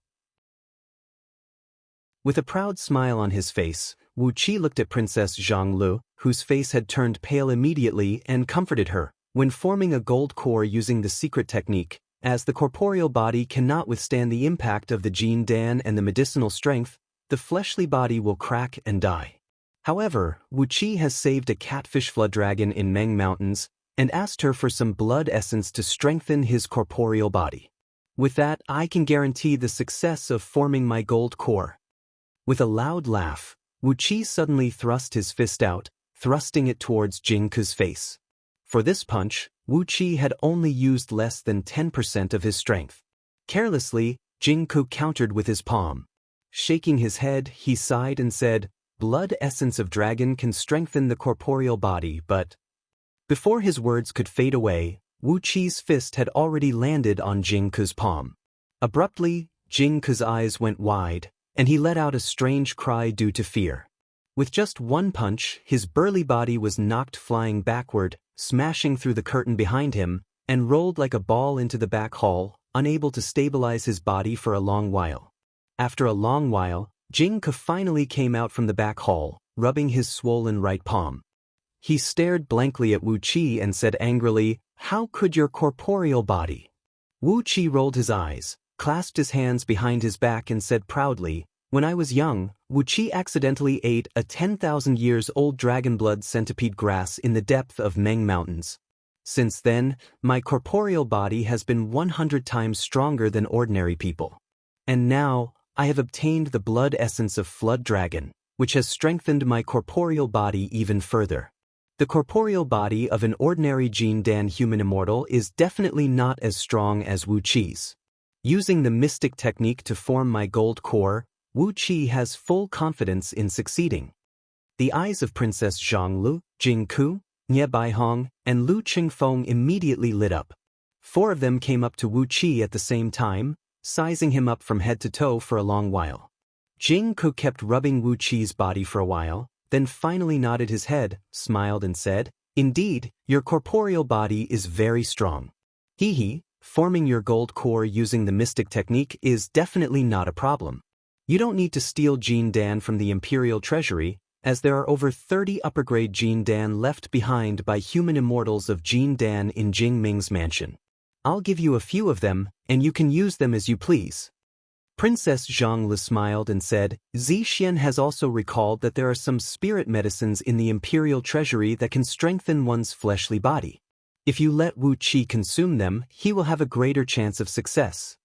Lu Chengfeng pondered and said, but, after all, Yusu's overall strength is at the peak of Jin Dan realm. Even if Wu Qi forms his Jin Dan, there is still no way he can fight against him, right? Wu Qi gave a strange laugh as he turned to look at Nie Baihong. Nie Baihong's eyes lit up as he laughed and said, but, during the Rare Treasures Conference, Wu Qi has bought 2 acquired spirit pearls. They are extremely powerful, and a cultivator of Jin Dan realm can use them slightly. With that, he will have no problem dealing with Yusu. Jing Ku clenched his teeth and said, Jing Ku will invite Gao Jianli to protect Wu Qi, and we will definitely help him form his Jin Dan. Jing Ku will go find old Mr. Now, asking him to get a set of excellent defensive armor from Mo Sect, and also a set of powerful weapons made by Mo Sect. Jing Ku patted on Wu Qi's shoulder, sneered and said, if you can win the duel. He pressed on Wu Qi's shoulder, sighed and said, if you can win the duel, you will be Jing Ku's nephew in the future.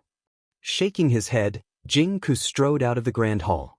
Zhang Lu, Nie Baihong, and Lu Chengfeng went through a round of discussing all kinds of battle plans that could guarantee the success of Wu Qi's duel. Meanwhile, Wu Qi was looking thoughtfully at Jing Ku's back as he left. When the news about the duel between Wu Qi and Yusu was spread out, Jing Ku immediately paid him a visit, and he had a rather strange expression on his face. And now, he was talking in such a strange manner. Could it be that he had unintentionally gotten himself involved in some unknown battle? But he was really wronged, as Wu Qi really knew nothing about it. So, why would he get himself involved in such a matter? Shaking his head and sighing for a while, Wu Qi's eyes turned cold as he made up his mind. No matter what kind of background he had, he would kill Yusu 1 month later.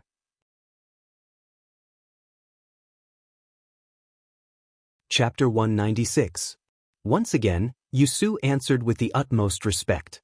His face was filled with an insatiable smile of hunger and thirst. He gave a fierce glare at the young girl standing next to him, and a strange blush suddenly emerged on his face. Grinning coldly, Wu Qi pulled out a small section of drunken dragon incense, which he concocted in Meng Mountains. Soundlessly, he lit the incense and blew a faint aroma into the stone chamber. The bodies of those youths from the Lu clan, who were exercising the white tiger killing technique, swayed, and the circulation of their energies slowed down slowly, eventually coming to a complete stop. Their muscles relaxed completely, and a silly smile emerged on their faces. After that, they fell to the ground and fell into a deep slumber.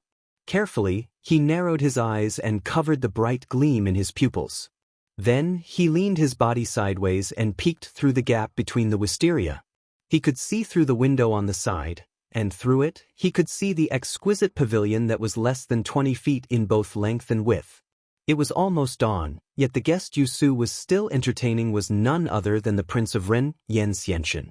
Effortlessly, he cut off a few veins that blocked the flow of energies into the formation, then opened up a small gap. Like a swimming fish, Wu Qi plunged into the general's mansion, poking his head out from the spacious backyard of the mansion. Coincidentally, he came out from a patch of short bushes. There was no one around him, and he could vaguely see the flickering of lamps in a pavilion that was fully covered with wisterias, and vaguely heard a deep, muffled tune of a zither coming from it. Hiding in the wisterias, Wu Qi was struck dumb by what he heard. After a long while, he quietly transformed into a stream of yellow mist and sped away from the place. After taking away the gold spirit pearl, Wu Qi ran his eyes over the dozens of youths from Lu clan, who were lying messily on the ground. They were indeed the descendants of the chief general, as all these youths were wearing storage rings that were rarely seen by ordinary cultivators. Without hesitation, Wu Qi took all the storage rings off their necks. The storage ring was threaded with a thread of heavenly worm silk and hung around his neck. Inside the ring, There were several thousand lower-grade energy stones, several dozens of bottles of various medicinal pills, dozens of mid-grade magical items, and several 100,000 taels of gold and silver, all of which were stuffed into the ring. From the corner of his eyes, he gave a glance at the direction where the light came from. Narrowing his eyes, he stealthily unleashed his enormous divine will, which was so strong that it almost materialized. Inch by inch, it scanned through the pitch-black backyard where no one could be seen. He carefully avoided the pavilion where the light was. His telegnosis sense was like a quietly rising river in a spring night, silently infiltrating the surrounding garden. Soon, he found the fluctuation of spiritual qi under a hill in the back garden. Wu Qi shook his head and sneered as he carefully observed the restrictive spells that enveloped the entire ground of Yu Yi's mansion. There were 9 layers of restrictive formations, and they were even tighter than the restrictive formations under Yan Xianxin's royal residence. However, they could still be broken easily. The attainments of the masters of formation from Great Yan Dynasty in the field of formations were really lackluster, and they could not pose any threat to him. Chuckling, Wu Qi plunged into the ground and sped towards the pavilion in the back garden, where the light was still lit. The pavilion was entirely carved out of jade, and the thin railings were all carved with hollowed-out patterns of all kinds of rare plants and flowers. It looked extremely exquisite and magnificent. The pavilion was densely covered with wisterias, preventing any prying eyes from peeping into it. Nearly 100 guards clad in black were guarding cautiously at a place about 1,000 feet away from the pavilion. Yet, they could not stop Wu Qi from plunging into the ground and plunging into a dense clump of blue stamen willow vines outside the pavilion. As too many major incidents had happened in a row, the defense of Ji City had been tightened by a few times. Everywhere under the ground was filled with restrictive spells that could restrict any escape technique, and there were detection and early warning formations everywhere. However, before Wu Qi's innate escape technique of Earth Element, all these restrictive spells were as good as nothing, and those detection and early warning formations were easily destroyed by him, making it impossible for them to discover his whereabouts. Yu Su answered respectfully, and only then did Yan Xianxin say, "I've placed such a great excuse in front of you, and you've seized the opportunity to kill Wu Qi. I'll promise you both the 2 things in your heart. Yu Lu will definitely marry Yu Su. Your kidney meridians were damaged in the battlefield, and as long as you cultivate the Great Sun technique, you will be able to be reborn. I've learned this from experience. A few eunuchs in the Imperial Palace have cultivated the Great Sun technique that I taught them, and didn't they all grow the same thing now?" These youths were sitting with their eyes closed, emanating a murderous aura. Vague images of blades, spears, swords, halberds, and many other weapons could be seen hovering around their bodies. Behind their backs was a small clump of pale white mist, and a vague image of a white tiger could be seen hovering in it. The cultivation levels of these youths varied. Some of the white tiger silhouettes behind them had already condensed a head, while others had only condensed a claw or half a tail. The broken tiger's body looked hazy and did not pose any threat. When the acquired spirit pearls of metal, wood, water, fire, and earth element were gathered, a tremendous transformation immediately took place in Wu Qi's dantian. His energy became more compact, and when it circulated, the energies of 5 elements intertwined with each other, forming a flawless balance. Suddenly, his 5 internal organs were filled with energy essence, and they were brimming with life force, constantly transforming the energies of 5 elements into his meridians and resonating with the 5 acquired spirit pearls. There were even a few hundred Great Yen cultivators who were also exercising the escape technique of Earth Element and roaming around underground. However, the speed of these cultivators was like a fish that was dying from lack of oxygen, while Wu Qi was like a pike with the fastest speed in the ocean. These cultivators, whose movements were slow and the circulation of their energy was sluggish, could not detect his movement at all. With light steps, he walked past these patrolling cultivators and came to the underground of General Yu Yi's mansion. "It has saved me a lot of effort." Smiling, Wu Qi sprayed out a mouthful of flame, burning and refining the gold spirit pearl for a while. After that, he opened his mouth and swallowed the pearl, which had shrunk into a tiny speck of light. A thread of energy wrapped around the pearl, slowly bringing it into his dantian.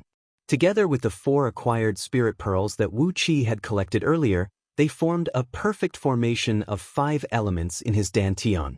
These spirit caves were more than enough for Yu Yi's family members to cultivate in the mansion, and their progress would not be any slower than those of the 13 immortal Dao sects outside the city. Through his divine sense, Wu Qi discovered that right underneath the small hill was the largest spirit cave in Yu Yi's mansion. Furthermore, it was emanating a sharp aura, and vaguely, there was a murderous aura that pierced through the clouds. Using the mystic eyes of universe, Wu Qi gazed at the small hill from afar. He could see a cloud of white mist shooting up to a height of over 100 feet, but it was firmly restrained by a restrictive formation near the top of the hill. A complacent smile appeared on Wu Qi's face. Yu Yi didn't refine this pearl into his prime magical treasure, but used it as the core of the spirit cave, boosting the cultivation speed of his descendants. He nodded his head, shrunk his body back into the soil, and carefully made his way towards the bottom of the small hill. At the darkest moment before dawn, the overly enthusiastic Princess Zhang Lu and the others finally left Duke Yan Li's mansion, rushing to the surroundings to prepare for Wu Qi's forcefully forming the gold dan with a mystic technique. Meanwhile, Wu Qi returned to his own abode, then plunged into the ground at the first moment, transforming into a stream of yellow mist and flying towards Yu Yi's mansion. The acquired spirit pearl that Yu Yi bought with the price of 30 sealed cities must be in that spirit cave. The cultivation technique that Yu Yi was cultivating was a gold element technique, the white tiger killing script, which emphasized on the slaughtering aura of the battlefield the most. All his clan members were cultivating this technique. By using the acquired spirit pearl as the core of the spirit cave, by gathering the earth energies and transforming them into the energies of 5 elements, the spirit cave would be transformed into a pure gold element spirit cave, allowing the cultivation speed of the white tiger killing script to increase by a few times. General Yu Yi was currently leading an army on a crusade against the vassal kingdoms that had colluded with Wei Merchant. Right now, the man who was sitting in the general's mansion was Yu Yi's youngest son, Yu Su. Only Yu Su could be the only one who could play music in the backyard. Yu Yi was a strict man in managing his clan, and as all his other sons and grandsons were out on a crusade, Yu Su was the only one who had the right and the courage to make a scene in the backyard in the middle of the night. In the middle of the formation formed by the 5 spirit pearls, an enormous amount of energies began to interweave and gather, gradually forming into an extremely tiny dot that could not be seen with naked eyes. Wu Qi knew that this tiny dot was the embryonic form of the gold dan. As long as he cultivated according to the unity of sword energy script, he would be able to quickly form the gold dan. Noiselessly, Wu Qi squeezed out from the ground and came before the acquired spirit pearl. Lightly pointing his finger at it, he crushed several dozens of runes around it into powder. A large sheet of spirit light exploded, and the pearl was caught in Wu Qi's hand. Happily looking at the acquired spirit pearl, Wu Qi sent his divine sense into it. Sure enough, Yu Yi did not refine this pearl, but simply used it as the core of the spirit cave, specifically used to transform the natural energies. Clad in a casual outfit, he was leaning lazily on a cushion behind the table. His right hand was placed on the thigh of a young girl sitting next to him, stroking it up and down while talking to Yu Su with a smile on his face. Yu Su was sitting on his knees behind the table, putting up a posture of listening attentively. It was hard to tell how respectful and obedient he was. Less than 200 feet below the mountain, a few energy veins were converging here. The dense natural energies had formed into a mist that could be seen with naked eyes, filling a stone chamber that measured over 300 feet in circumference. A silver-white pearl, about the size of a human head, was seen hovering right in the middle of the stone chamber. Several dozens of runes were seen wheeling slowly around it. The natural energies in the surroundings were being absorbed into the pearl, transforming into a sticky and glistening silvery energy that looked like molten silver. Slowly, it spread out from the pearl, rippling layer by layer, and was gradually absorbed by the tens of young men sitting cross-legged under the pearl. He sighed lightly, grabbed the long hair of the young girl and pulled her to his side. While fondling her delicate body, he shook his head and said, "The thunderclap is too fast for us to cover our ears, and the power of the thunderclap is truly frightening." Initially, everything was peaceful, but when Wu Qi came to Ji City, His Majesty suddenly carried out a great purge. Could it be those few old fogies who are behind this? In short, Wu Qi has to die. 2 long tables were placed in the pavilion, and on top of them were dishes, fruits, and fine wine. A thick mattress made of silver fox fur was placed on the ground, and a young girl, who only had a thin veil wrapped around her waist, was seen kneeling in a corner of the table. She was concentrating on playing a zither, which produced a melodious tinkling sound. 2 other young girls, who had the same thin veil wrapped around their waist, were seen kneeling beside the table, serving Yusu and another young man. There were 81 huge energy veins converging under Ji City, and these 81 main energy veins eventually converged under the Imperial Palace. Therefore, the Imperial Palace of Great Yan Dynasty was the place with the densest natural energy in Ji City. As one of the few chief generals of Great Yan Dynasty, and one of the most powerful men in Great Yan Dynasty's army, there were 3 main energy veins flowing under Yu Yi's mansion, and 18 smaller energy veins converging here, forming a few spirit caves with abundant natural energy. Of course, it was impossible for him to form his gold core in Yu Yi's mansion. He needed the protection of Jing Ku and a few other men, and the help of Princess Zhang Lu and Ye Baihong, using that overbearing and evil mystic technique to form his gold core. Otherwise, if he, an itinerant cultivator of Xiantian realm, somehow managed to form his golden core by himself, it would attract all kinds of strange gazes and intense attention, and that would not bring any benefits to Wu Qi. When Wu Qi arrived, he happened to hear Yan Xianchen talking to Yusu with a faint smile on his face. "In short, you have to kill Duke of Tianyun 1 month later. I'm getting more and more suspicious that this young man is not some commoner who came from an itinerant cultivator family, but someone sent by Jing Ku and Gao Jianli to stir up trouble in Ji City. Since they are trying to muddy the waters, we will have to kill Wu Qi first. Let's see what other tricks they have up their sleeves." Wu Qi gave the man a careful glance, and his heart immediately thumped. Chapter 197. In the blink of an eye, all 108 thunderbolts were absorbed by Wu Qi. Long Yuan and all the longbow men had already dropped to their knees, kowtowing respectfully to Wu Qi and said, "Great Divine Magus, please forgive us for our offense." "Greetings, Master Great Divine Magus." Almost in the blink of an eye, a huge golden Jin Dan was formed in Long Yuan's dantian. It looked like a Jin Dan was formed as easily as a little kid eating a soybean. A rune that looked 90% similar to the golden rune on his face was flashing and blinking on his Jin Dan. Both runes were communicating with each other from a distance, and a vast amount of energy was surging wantonly in Long Yuan's body like a flood. Long Yuan snorted coldly, opened his mouth, and poured the ancestral awakening and body-tempering soup, which had taken Wu Qi a few days and nights to barely succeed in refining, into his mouth. The soup was as viscous as molten iron, yet its temperature was a few times higher than molten iron. The temperature of nearly 10,000 degrees came into contact with Long Yuan's mouth and throat, producing sizzling noises that made even Wu Qi shudder. On the other side, Long Yuan howled in horror and despair, "Oh my God! I've formed the Jin Dan. Heavenly tribulation, thunder tribulation, I'm going to die, I'm going to die."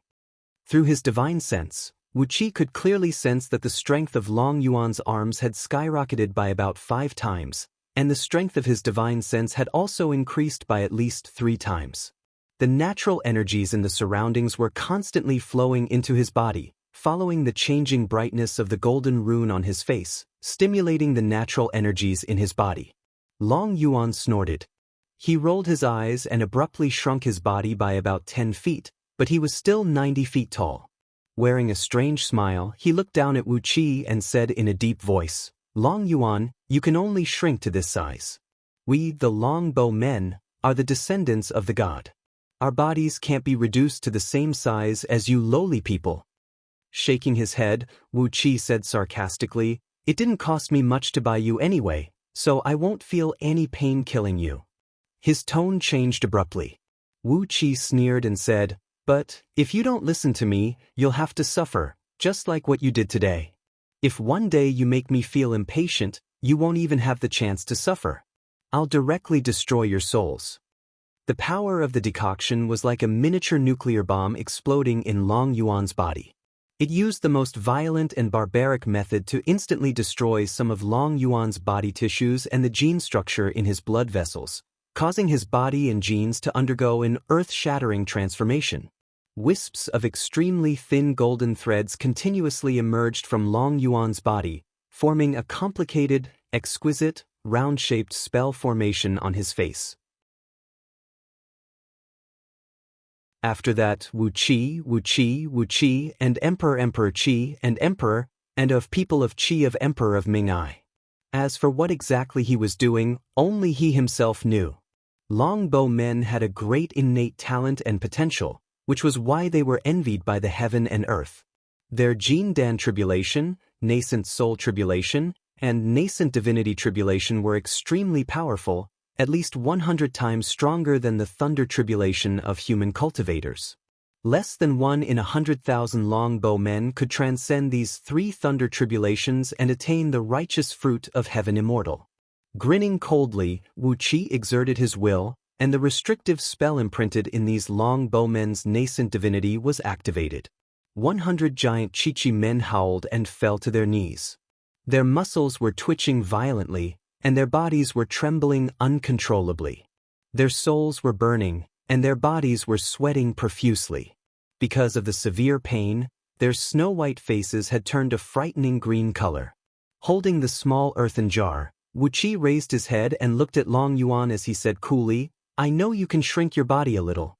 As a slave, you must have the awareness of being a slave. A slave who spends all his time thinking about making his master look up at him will end up in a miserable state." Now that the restrictive spell was activated, a ball of 9 underworlds in flame rose from the soles of his feet and began to burn up their bodies, making these giants wail and wail at the same time. The severe pain from their bodies to their souls was unbearable to these longbow men, who were born rough and barbaric, and nearly died from the pain. But, as their souls were controlled by Wu Qi, if Wu Qi did not allow them to faint, they would not even have the right to do so. Nevertheless, the bodies of longbow men were naturally strong. Although Long Yuan's body had turned red because of the high-temperature medicine, and his eyes nearly popped out from his eye sockets, he still managed to hold his breath and not let out a cry of pain. He held his breath, clenched his fists tightly, and hissing noises kept coming out from the gaps between his teeth. Almost instinctively, he began to exercise the energy circulation technique passed down from the ancestors of longbow men. These longbow men were captured alive by the slave traders of Great Yan Dynasty from an island in the East Sea where longbow men lived. In order to control them, an extremely vicious mind control spell was cast in the depth of their nascent divinity. After they fell into Wu Qi's hands, Wu Qi did not take a liking to the restrictive spell cast on their nascent divinity. Therefore, he used the mystic control spell recorded in the scroll of stealing and gave these giants a hard blow. A wicked man must be tortured by another wicked man. After Wu Qi's brutal and bloody threats, these unruly longbow men became much more obedient. Under Wu Qi's order, they rose to their feet one after another. With a sway of their bodies, they shrunk their bodies to about 10 feet using the mystic technique of their bloodline, which made them about the same height as the tallest burly warriors of Great Yan Dynasty. However, their bodies were much more muscular. Sticking out his chest, Wu Qi began to put on an act. After torturing these giants for a full 15 minutes, only then did Wu Qi let go of the restrictive spell and said coldly and mercilessly, "Let me remind you again, you are now my slaves, and by the looks of it, you will be my slaves for the rest of your lives. Be obedient, and I can guarantee you a limitless future. You will be able to eat well, drink well, and use well. If you need beautiful girls, I can even go to Longbow Kingdom and kidnap a batch of beautiful girls from my clan for you." A cold breeze began to blow in the surroundings. Water vapor soared high into the sky, while large dark clouds kept rushing over from all directions. The faint rumbling of thunder made one's eardrums hurt. The speed at which the dark clouds gathered was frighteningly fast, at least 100 times faster than the tribulation clouds of human cultivators. Almost at the moment when the dark clouds appeared, 108 purple thunderbolts, each as thick as a water tank, smashed down towards Long Yuan's head amidst deafening rumbles. Wu Qi shrugged indifferently, sneered and said, "Don't talk nonsense, just drink it." Activating the thunder-stealing spell of 5 elements with full force, Wu Qi absorbed the thunderbolts, which contained the opposing aura of creation and destruction, into his body. While destroying some impurities in his body that could not be purified by his energy and divine sense, he purified his fleshly body and energy and fundamentally changed the composition of his soul. Wu Qi's face fell. He sneered and said, "I've given you a chance, but you don't want it? A bunch of fools who don't know the difference between life and death." Wu Qi ran his finger across the spirit-breeding ring, and with a thought in his mind, a large sheet of bright light shot out from the ring. In the next moment, 100 longbow men, including Chi-Chi, appeared before Wu Qi's face. Including Long Yuan, all the longbow men were staring at Wu Qi with a ferocious look in their eyes. Some of them even cracked their knuckles maliciously, producing loud cracking noises. While cursing Long Yuan and the others, Wu Qi raised both arms high up into the air, with a 5-colored bright light spinning vaguely in his palms. 108 thunderbolts roared and smashed into Wu Qi's palms. Apart from a few stray thunderbolts that fell onto Long Yuan's body, helping him to temper his fleshly body and purifying his energy, all the other thunderbolts were absorbed by Wu Qi. When the powerful thunderbolts entered his body, Wu Qi's body and bones suddenly became brightly lit. Driven by the mystic technique of the thunder-stealing spell, Wu Qi's body quickly went through a tremendous transformation. While exercising the dragon transformation script, he absorbed the thunderbolts at the same time, making his body tougher and stronger. His soul had also absorbed tiny threads of thunderbolts, fusing a thread of the life force of creation into his soul, causing his soul to undergo a magical transformation. Did these big fools mistake him as the great divine magus of Longbow Kingdom? Wu Qi was amused. He knew how to concoct the ancestral awakening and body-tempering soup, and he could even help them survive their heavenly tribulations. These were the abilities that only their great divine magus could possess. Noises of wind breaking could be heard coming from all directions, as the guards of Zhang Le Garden were rushing over. The commotion just now was too frightening.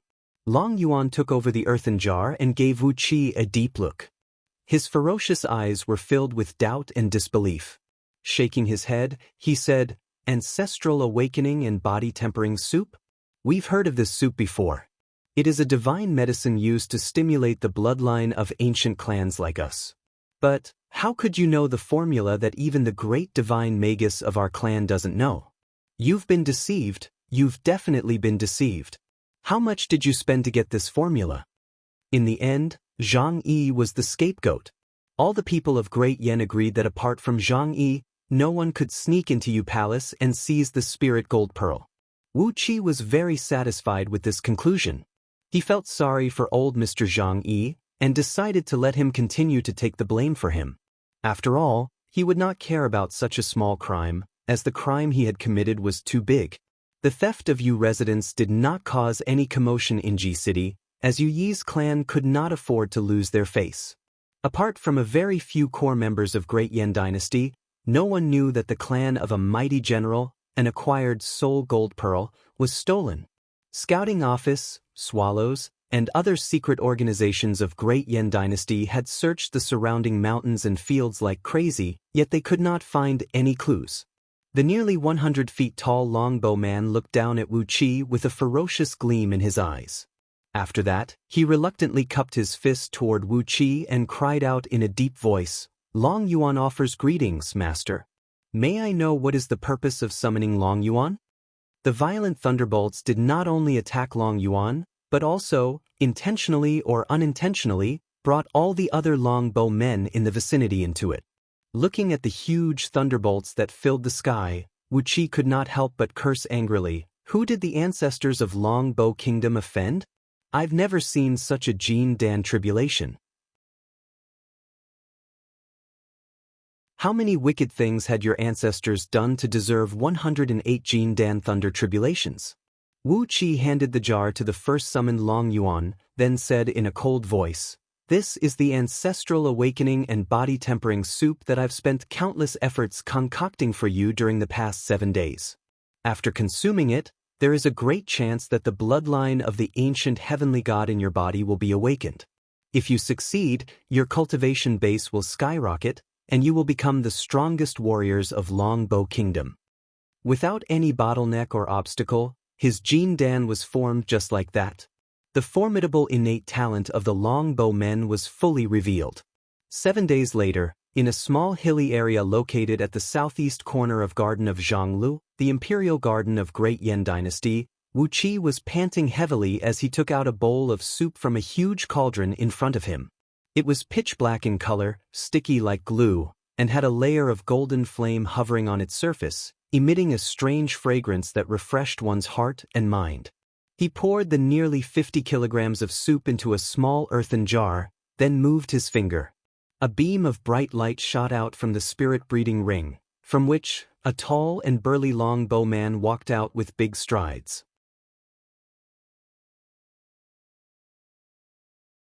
Chapter 198.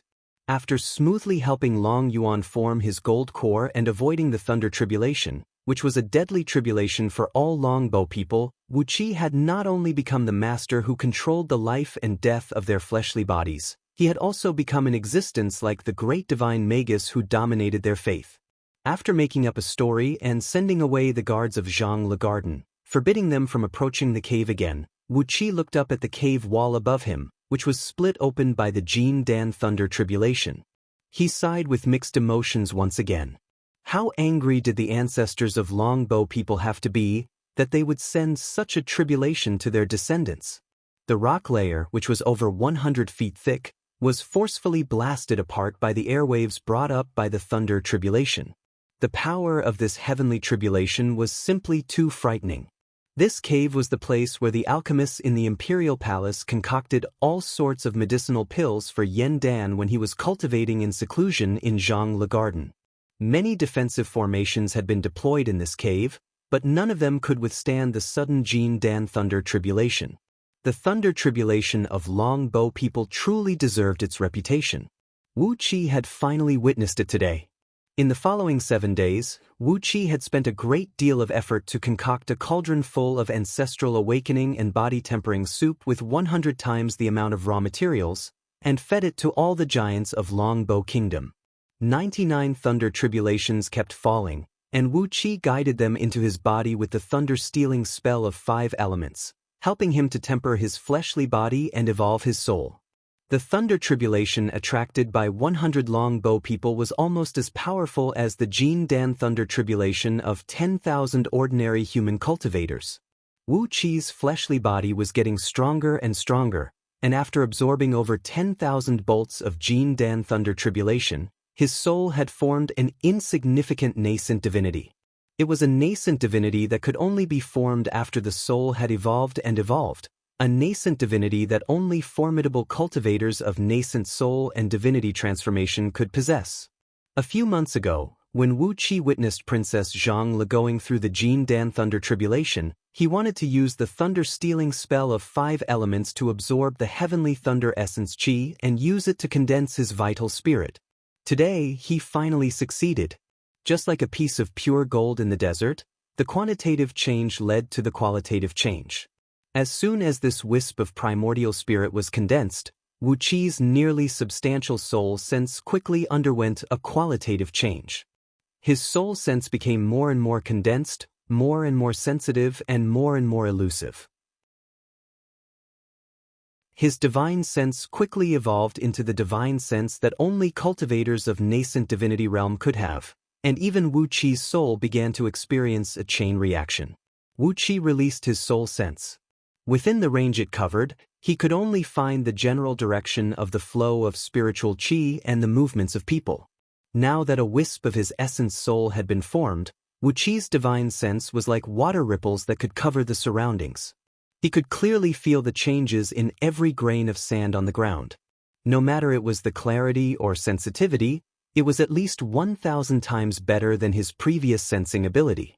Without going through the process of breaking his gold core and forming his nascent soul, he could directly use the power of heavenly thunder to temper his soul and condense a wisp of nascent divinity. Only a heaven-defying technique like the Scroll of Stealing could create such a miracle. Wu Qi's admiration and gratitude towards that shadowy figure grew stronger. He really had no idea how that shadowy figure actually came up with the cultivation technique found in the Scroll of Stealing, as it had completely overturned the common sense of the world of cultivators.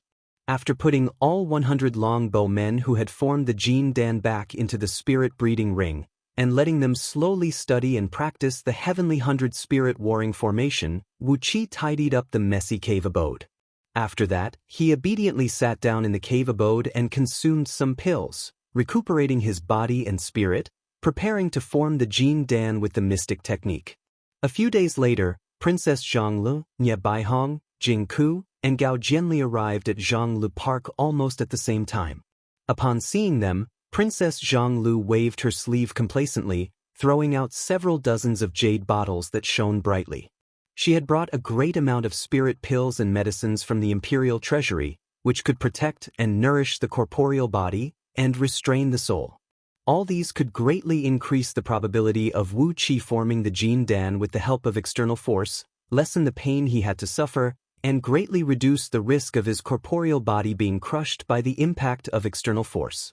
Even in Great Yan Dynasty, these spirit pills and medicines were extremely precious. It was unknown how Princess Zhonglu had tortured Yan Dan and Yan Qijuan for more than half a month, but only then was she able to obtain these spirit pills and medicines from the core of the imperial treasury. Tilting her chin up proudly, Princess Zhonglu smiled and said, "Grandpa is a generous man, but why is father getting more and more stingy as he gets older?" Zi Xian had to pester him for such a long time before he could produce these spirit pills. If not because father is the only one who has the key to the secret chamber, Zi Xian would have long brought back these spirit pills.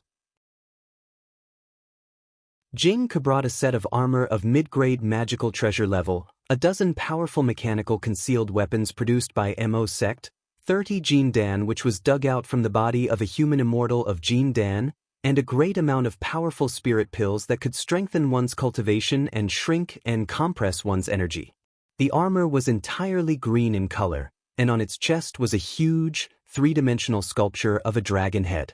The eyes of the dragon were actually two 10,000 years old water essence pearls, while the shoulders, dantian, arms, back, and knees were all inlaid with the same water essence pearls. The armor was constantly emanating a dense water vapor and cold air. Yu Su was one of the few members of Yu clan who did not possess the gold element spirit root, and he was cultivating with the 9-killing technique of Flaming Tiger, which was a fire element spell. The armor contained an immeasurable amount of water element energy, which could perfectly restrain the lethality of water element cultivation technique and reduce the power of Yu Su's cultivation technique to the minimum. As for the other dozens of mechanical concealed weapons, which were smaller in size but possessed tremendous lethality, they were all powerful weapons created by combining Mo sect's art of mechanism and defensive formation, which possessed the power to severely wound a human immortal of Jin Dan. If Wu Qi used them properly, the explosive power he unleashed could be comparable to the full force strike of a peak-stage Jin Dan cultivator. As for the water element, water dragon armor, Mod had given it to Jing Ku in a friendly manner. As for these mechanical concealed weapons with tremendous lethality, Jing Ku had spent a great deal of effort to convince Mod, and asked him to personally craft them within half a month. Nye Baihong brought the dustless lamp.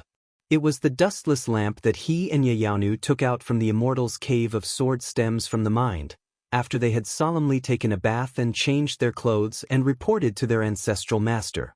Forming the Jin Dan with the help of external forces was a truly evil technique that defied the heaven and changed one's destiny. Once the Jin Dan was formed, there would be countless external devils and inner devils attacking from both inside and outside. As long as he was protected by the dustless lamp, no matter it was the inner devils or the external heavenly devils, none of them would be able to hurt Wu Qi. However, as the essence of the dustless lamp had been stolen by Wu Qi, The only reason why Nye Baihong brought it here was to let Wu Qi feel grateful for his good intention. As for Gao Jianli, with both hands clasped behind his back, Gao Jianli was pacing back and forth in the cave. He claimed that he was here to protect Wu Qi, helping him form the Jin Dan smoothly. But, judging from his expression and demeanor, he was just here to watch the fun. Or perhaps, he was just here to show his solidarity with Jingku. As for whether Wu Qi could form the Jin Dan smoothly, he did not really care about that. Furthermore, Wu Qi could even tell from something that flashed briefly in the depth of Gao Jianli's eyes that he did not take the duel between him and Yu Su to heart. In the eyes of these people, be it Yu Su or Wu Qi, they were just chess pieces placed on the chessboard by someone, bathing in blood and killing each other. No matter how intense the battle was, a chess piece was just a chess piece.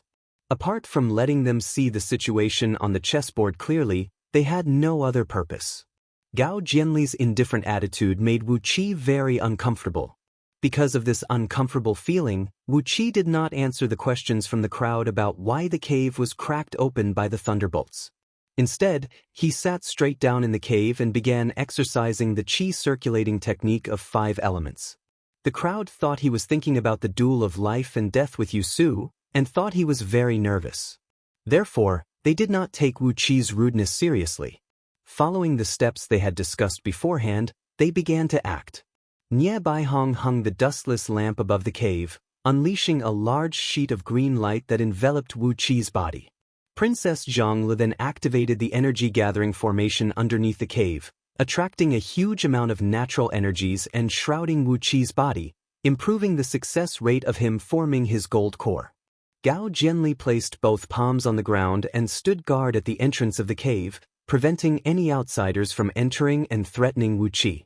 Meanwhile, Jingku was holding a huge amount of spirit herbs and Jin Dan that he plundered, sitting right opposite to Wu Qi. He was the one who truly helped Wu Qi form his gold core with the mystic technique.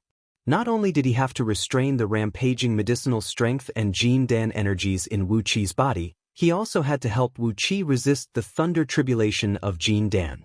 By forcibly devouring the Jin Dan and all kinds of spirit herbs that could increase one's cultivation base, one could forcefully form the Jin Dan. Every single Taoist sect had a similar mystic technique. Putting aside the fact that the death rate of using this mystic technique was very high, even if one succeeded in forming the Jin Dan, as the Jin Dan was a sudden increase in strength and not the energy cultivated by oneself, once the thunder tribulation of Jin Dan struck down, those who formed their gold core with the mystic technique would not be able to resist it. Even if 10,000 people formed their gold core with the mystic technique, 10,000 of them would still be struck to death by the thunder tribulation. No one would be spared. At this point of time, Jingku was needed to stop the thunder tribulation, fighting for a slim chance of survival for Wu Qi. Wu Qi himself did not take the mystic technique of forming his gold core seriously, as it was just a pretense. However, Princess Zhonglu and the others treated it very seriously, especially Princess Zhonglu. While controlling the operation of the energy-gathering formation, she was so nervous that she nearly fainted. He gave Princess Zhonglu a look, who was busy performing an incantation gesture and reciting a spell. Wu Qi smiled, then grabbed 3 Jin Dan, which were emanating an enormous ripple of energy, and swallowed them into his stomach.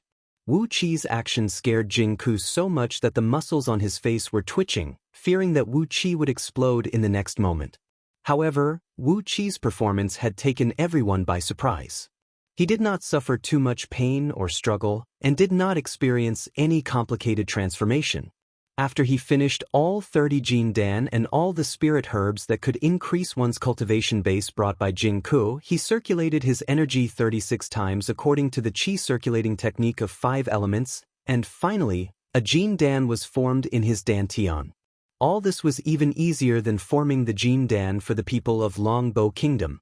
Everything happened so naturally without any obstacles. Right after the Jin Dan was formed, a faint 5-colored mist suddenly emerged from behind Wu Qi's back, then gradually merged into a hazy and faint dark mist. Amidst the dark mist, a tiny and hazy sort of greedy wolf could be vaguely seen. It was moving back and forth soundlessly in the mist and did not produce any reflection or air-piercing sound. This was the strange sign that occurred after Wu Qi formed the Jin Dan using the Qi cultivation technique of Heaven-Breaking Sword sect. Although he had long formed the Jin Dan in his 7 stealing heaven meridians, there was a mystic technique in Scroll of Stealing that could conceal his aura. Thus, no strange sign could be detected. Now, when the strange sign of Wu Qi's Jin Dan appeared, Princess Zhonglu was screaming excitedly. Gao Jianli and Jing Ke had a very strange expression on their faces, and Nie Baihong nearly coughed out a mouthful of blood. The sword technique of Heaven-Breaking Sword sect was ferocious and unparalleled, and the sword force was extremely overbearing. That was why it was called Heaven-Breaking Sword sect. However, no matter how one looked at the strange sign of Wu Qi's Jin Dan, it looked like a sneaky thief carrying a dagger and was about to slice someone's neck from behind. Why did it look so strange? The natural energies from the surrounding kept rushing into Wu Qi's dantian. As the foundation he had laid down was too solid, when his Jin Dan was formed, its quality was already comparable to the Jin Dan of an ordinary middle-stage Jin Dan cultivator. A huge amount of natural energies kept rushing into his dantian, and the rapid influx of natural energies had even created a small storm around him. A thin dark cloud came rushing over weakly from outside the cave, sprinkling down 3 thin and malnourished electric arcs like a chicken peeing. Just like that, Wu Qi's Jin Dan thunder tribulation had gone through easily. Jing Ke did not even need to strike, as the restrictive spell of the cave had already blocked the electric arcs. Gao Jianli was struck dumb. This is defying the heaven, changing one's destiny, forming the Jin Dan using an evil technique, by devouring a cultivator's Jin Dan. Such a heaven-defying act will be taboo by the heaven, and he will be struck by 100 thunderbolts. So, this is the thunder tribulation of Wu Qi? Isn't his life a little too good? Wu Qi smiled shyly and nodded his head at Gao Jianli. After that, the overly excited Princess Zhonglu had leaped onto his body.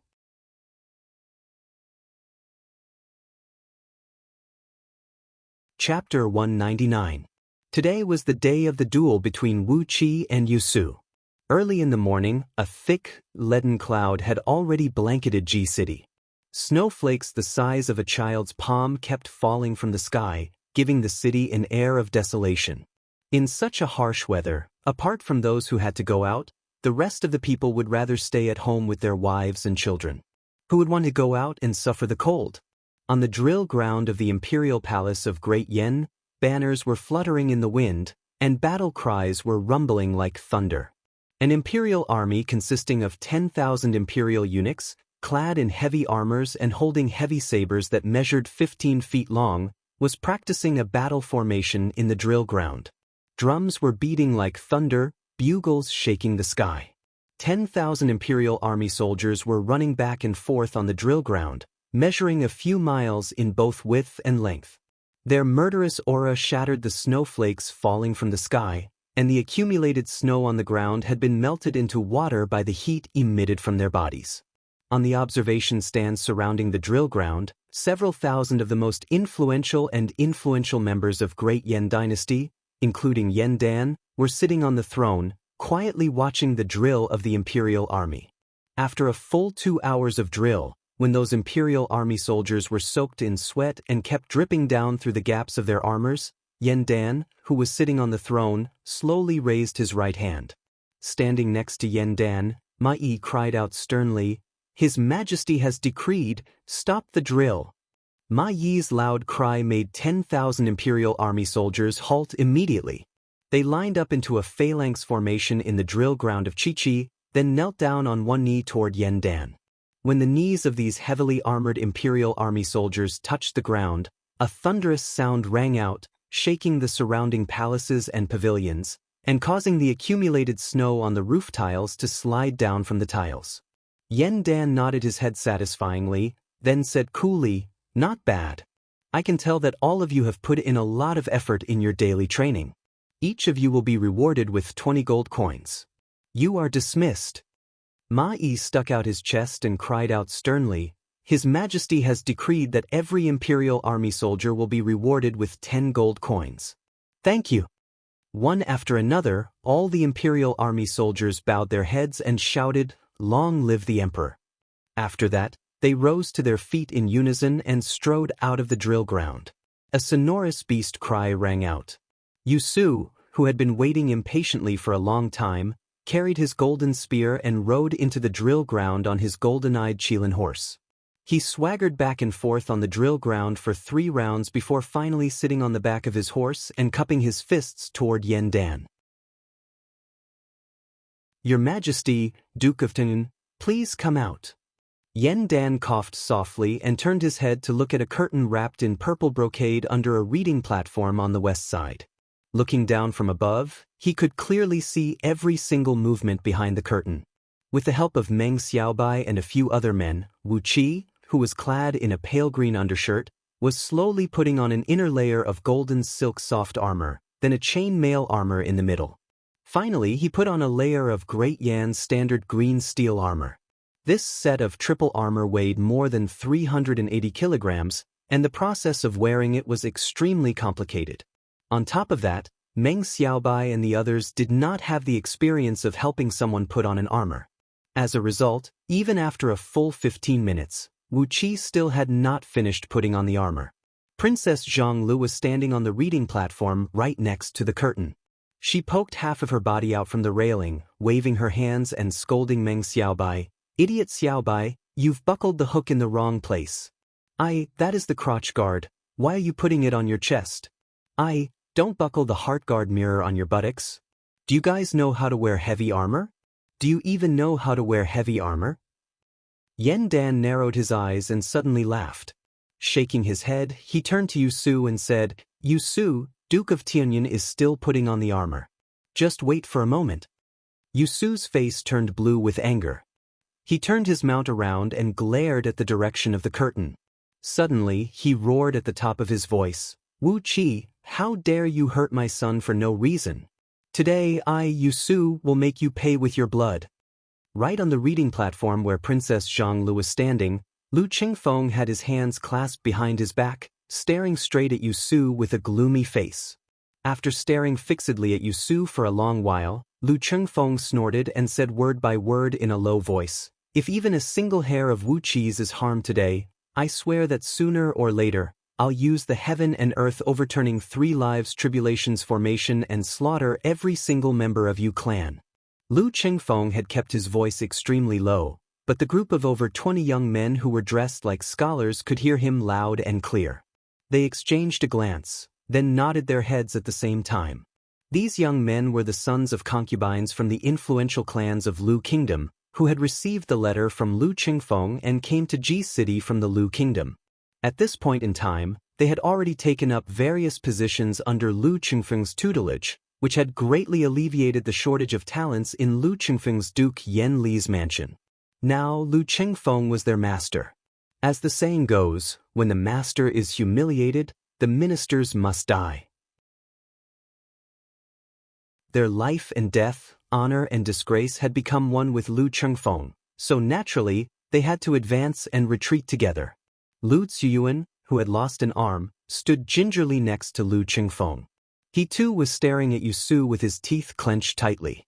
He murmured under his breath, "Elder brother, why don't we hire an assassin with a large sum of money and kill this Yusu today?" Back in Little Meng City, Wu Qi had forced Lu Ziyuan to swear allegiance to Lu Qingfeng, and Lu Qingfeng had accepted Lu Ziyuan's surrender. Now, Lu Ziyuan had come to Ji City together with these sons of concubines and the army of 15,000 soldiers. Lu Qingfeng had arranged Lu Ziyuan to be his personal advisor, helping him deal with all sorts of trivial matters. During the 1 month when Wu Qi was in secluded cultivation, Lu Ziyuan had performed quite well. It was also because of Lu Ziyuan's excellent performance by Lu Qingfeng's side that Lu Ziyuan's father, who was also Lu Qingfeng's second uncle, was the only person from the Liang Lu clan who was able to keep his life, title, and official position. Lu Qingfeng gave Lu Ziyuan a look, snorted coldly and said, "Write this down. If anything happens to Wu Qi today, even if I have to exhaust all the financial resources in my mansion, I will hire an expert to kill Yusu." He paused for a brief moment, then frowned and said, "Keep the goodies within the family. Master, please do it." Lu Xun answered and glared at Yu Su with a pair of bloodshot eyes, sharing the same hatred. Yu Su, who was roaring and cursing wantonly in the drill ground, could no longer control the anxiety in his heart. Once again he rode on his mount and galloped away. He had been suppressing his anger for 1 month, and he could no longer hold it in any longer. Not only did Wu Qi injure his son, but the acquired spirit gold pearls in his mansion were also stolen by someone, and that was the real problem. For the past 1 month, Yu Su had lost his appetite and could not sleep well. His mental state was on the verge of collapsing. He dared not imagine what Yu Yi's reaction would be if he knew that the acquired spirit gold pearl he had spent 30 cities to purchase was stolen. He only knew that he needed to vent his anger, and he had to vent it on Wu Qi. Only by killing Wu Qi in the cruelest way could he redeem everything. Prince of Ren, Yan Xianchen, had promised Yu Su that if he could kill Wu Qi in public in the drill ground, he would give Yu Su an acquired spirit gold pearl he had collected 300 years ago. No matter it was for the personal grudge between him and Wu Qi, or for the sake of this acquired spirit gold pearl, Yu Su had to kill Wu Qi. After galloping for a few rounds, Yu Su threw his head back and roared into the sky, "Wu Qi, you punk! Come out and fight me! What are you doing? Are you a coward?" Sitting on the throne, Yan Dan frowned, shook his head, sighed and said, "Yu Su is not worthy of being put in an important position. If the Qin army attacks us, let him be the vanguard." Ma Yi gave Yan Dan a look, bowed slightly and agreed to the task. After a brief hesitation, Ma Yi said in a low voice, "Your Majesty, are you not going to stop this duel? This is not a personal grudge between Yu Su and Wu Qi, but between 2 chief generals. Yan Dan gave Ma Yi a sidelong glance, sneered and said, "Stop it? Why should I stop it?" Abruptly, Yan Dan rose to his feet, let out a long laugh and said, "Dear ministers and ministers, today, the vanguard general Yu Su is going to have a life-and-death duel with Duke of Tianyun, Wu Qi. The men of Great Yen are the most courageous and fond of martial arts. When a man has a grudge, he should settle it with a blade and a sword. He is not allowed to play tricks in the dark. For such a grand event, I will be the banker. If anyone is interested, please place your bet." After a few loud laughs, Yan Dan narrowed his eyes and said, "Both sides will bet on each other. No matter how much both sides place their bets, I will be responsible for collecting the bets. Haha, since everyone is looking for some fun, I will not take any commission from it. Let's bet on each other with a clear price. Who is interested in placing a bet?" Ma Yi waved his hand, and a few young eunuchs quickly brought out a small table, along with some writing brushes, ink, paper, and inkstones. Ma Yi sat on his knees behind the table, getting ready to register the bets. Almost immediately after Yan Dan finished his words, Jing Ku's voice rang out. "Jing Ku, bet on Duke of Tianyun, Wu Qi. I bet 100 sealed cities, 10 energy stone veins, 50 rare and precious metal veins, 10 gold mountains, 10 silver mountains, 10 bronze mountains, 10 iron mountains, 10 fish farms, salt farms, pearl farms, wood farms, sandalwood forests, nanmo forests, golden threaded cypresses forests, and 10 10,000-year-old Bodhi trees." He cleared his throat, smiled faintly and said, "My wife is very strict with me, and I only have these private stashes to pay for the wine. Who is interested in making a bet with me?" Right after Jing Ke finished his words, Gao Jianli's voice rang out again. "I, Gao Jianli, also bet on Duke of Tianyun, Wu Qi. My bet is the same as Jing Ke's. Let me add something more. I have 3 wine cellars at least 1,000 years old in a manor outside the city. I'll bet all of them." Suddenly, Jing Ke roared furiously, "Gao Jianli, you rascal! How could you bet all these wine cellars?" Gao Jianli snorted coldly, but did not answer Jing Ke's words. Yan Dan clapped his hands and laughed out loud. "All right, both Jing Ke and Gao Jianli have placed their bets. Is there anyone who dares to accept?" A deep and powerful voice rang out, "I'd like to make a bet with Chief General and Lieutenant Prime Minister. I'll accept all the bets from both of you." Yen Dan narrowed his eyes and smiled, nodding his head and saying, Xian Chen has accepted the bets from both of you. Is there anyone else who wants to join in? Suddenly, Qin Weiyang cried out, Elder brother Jingku, Weiyang will bet with you today. I bet that Yu Su will defeat Wu Qi. Wu Yang doesn't have a lot of money, so I'll bet 30 sealed cities, 7 spirit stone veins, and 30 rare metal veins for a game. The rest of the bets will be 60% of yours. Are you willing to bet more? An old and deep voice rang out, Little Weiyang, since you've said so, I'll bet with you. Tianguang, I still have some private money that I can afford to keep some concubines. I'll bet with Qin Weiyang as well. This old man will also bet 20 cities, 10 different mineral veins, and 30 different gold mines. The sudden participation of Qin Weiyang and Tianguang had turned the atmosphere in the drill ground into a very strange state. Not long after that, a voice rang out, Haoing Jingfeng, I'll accept old Mister's bet. I'll increase the bet by 30%. Is there anyone who wants to accept it? Very soon, several hundred influential members of Great Yen Dynasty had joined this grand gamble. Among them, 70% bet that Yu Su would win, while 30% agreed with Jing Ku and Gao Jianli, betting that Wu Qi would win. As for the remaining several thousand influential members, they did not have the status, wealth, or courage. They just stood there and watched both sides place their bets, and none of them dared to say anything.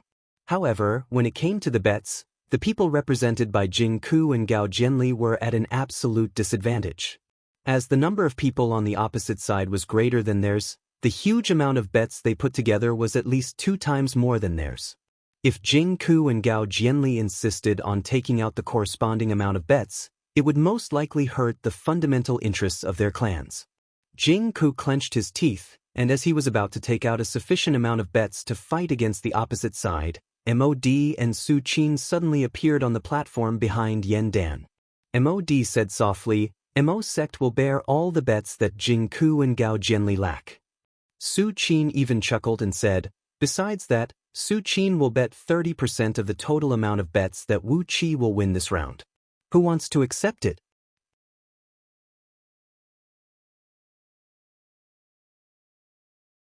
Chapter 200.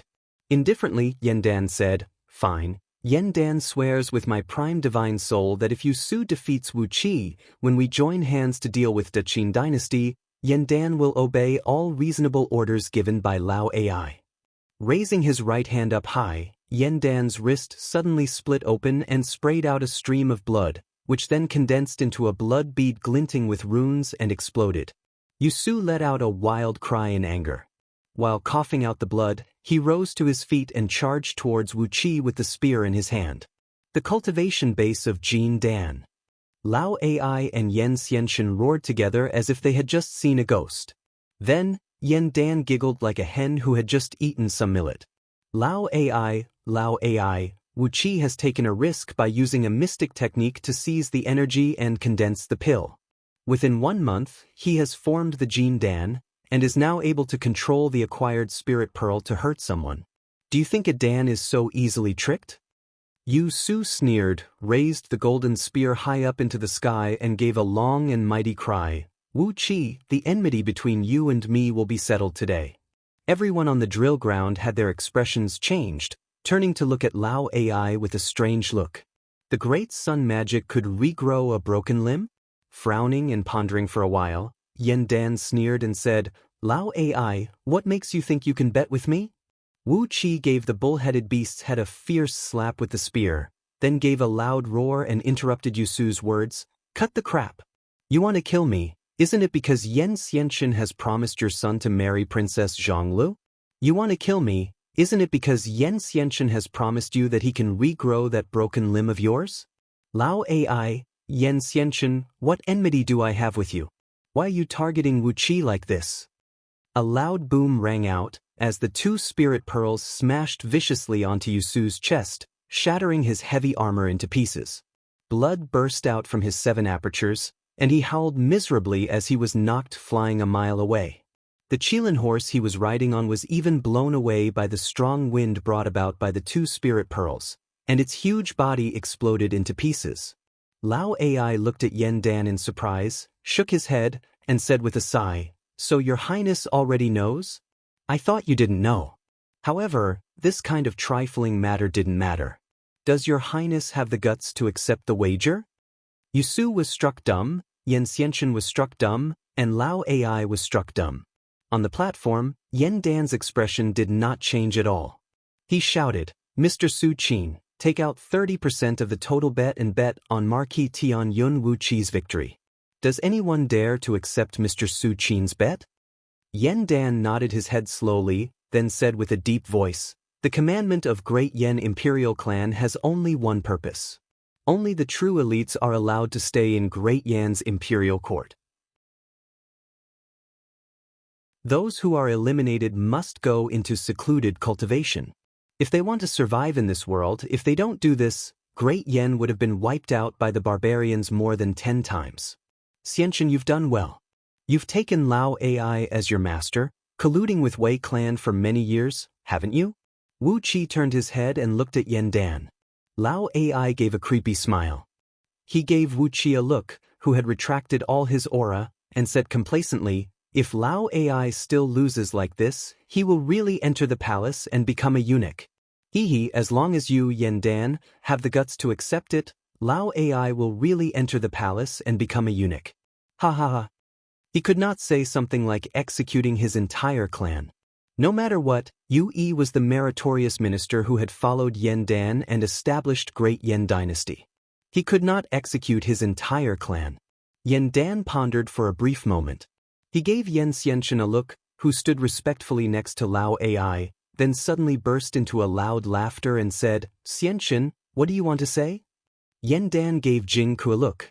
He paused for a brief moment, then added, of course, once we've killed Jing, all his women and daughters will belong to me.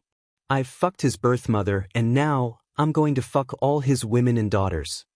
Lao Ai gave a strange smile, then stuck out his lower body complacently, pointing his erect lower body at Yen Dan. All of a sudden, his handsome and evil face was filled with madness, evil, and insanity. His wrist was cut open, and a stream of blood shot out from it. Lao Ai repeated the oath Yen Dan made with a loud voice. If Wu Qi defeated Yu Su, once Da Qin's army attacked Great Yen, Lao Ai and Yen Dan would join hands to fight against Da Qin.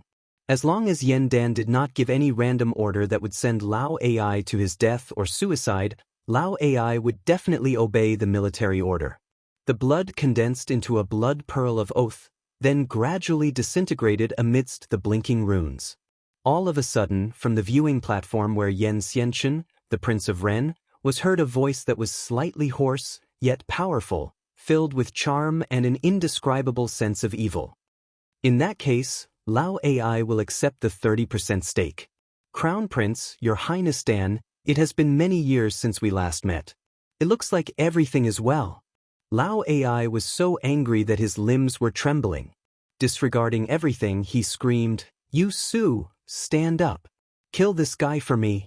Or else, don't ever think about inheriting the great sun magic, and don't ever think about repairing that precious arm of yours that was chopped off by someone. Muffled footsteps rang out as Fan Yuqi, a tall and burly man who looked like a muscular brick, clad in a heavy armor, came standing behind Yen Dan. Narrowing his eyes, Fan Yuqi gave the crowd of Great Yan's influential officials a glance. A murderous aura emanated from him, and many ministers bowed their heads instinctively. After a long silence, Yen Dan laughed, shook his head, sighed and said, could it be that none of you can win Mr. Su Qin's private money? Yu Su has the cultivation base of Jin Dan's peak, while Wu Qi is just a Xiantian Taoist. In this duel, Wu Qi will definitely die. If I were not the banker, I would have to make a move and earn a fortune. What shocked Wu Qi was that, although Jing Ku, Gao Jianli and Tian Guang were close friends, why was Qin Weiyang standing on the opposite side of Jing Ku and the others? Obviously, Qin Weiyang was in cahoots with the power represented by Yu Su. On the other hand, those who supported Yu Su included the young clans such as Haoying clan, and the members of Great Yen Imperial clan, such as Prince of Ren, Yen Xianchen. When he was about 1,000 feet away from Wu Qi, a sheet of flame burst out from Yu Su's back, amidst which a fierce red tiger slowly emerged. The scorching temperature had turned the snowflakes that kept falling from the drill ground into water vapor and drifted away in the air. Wu Qi patted on the armor forcefully. He had put on the heavy armor and mounted on a three-headed bull-headed beast with green scales and flaming hooves, which was given by Jing Ku. It was a demon beast with 3 heads, and its body was covered in green scales. It had a very strong defensive strength and could travel several tens of thousands of miles in a day by breathing fire from its feet. With 3 heads, this 3-headed bull-headed beast had a combat strength comparable to a demon immortal who had formed his demon core. It was one of the top magical beasts used as a mount in Great Yen Dynasty.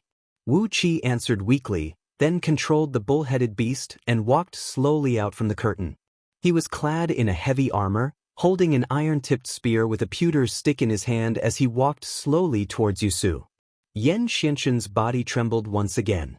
Lao Ai breathed out a deep sigh, shook his head and said, Lao Ai's godson is a vicious and merciless man. He even killed Lao Ai, his fake father, without any hesitation. He is not someone we can provoke. If we don't join hands, I'm afraid we won't be able to handle him. When Princess Zhonglu heard Wu Qi's roar, she was so angry that her brows shot up. She leaped up, pointed her finger at Yusu and snapped, Yusu, don't ever let me see your son again, or I'll kill him myself. Who do you think you are? How dare you use me as a bargaining chip? Bastard, do you still have the responsibility of being a minister? I'll definitely kill your entire clan.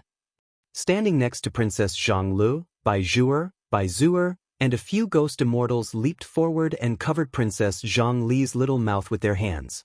How could Wu Qi know about these things? How could he know? How could he possibly know?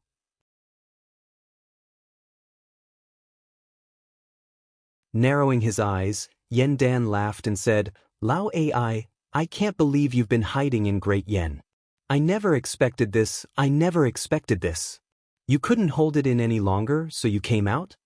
Standing behind the curtain and having Meng Xiaobai and the others help him put on the heavy armor, Wu Qi looked coldly at the storm that was taking place on the drill ground, his heart twisting into a tight knot. It might seem absurd for Yen Dan to use the duel between his ministers to start a bet, but what was even more absurd was that all the ministers of Great Yen Dynasty had really bet an astronomical figure on the duel. Looking at Yusu, who was stunned and unable to speak, Wu Qi did not have the thought of having a fair duel. His gold core stirred in his dantian, and a huge stream of energy burst out.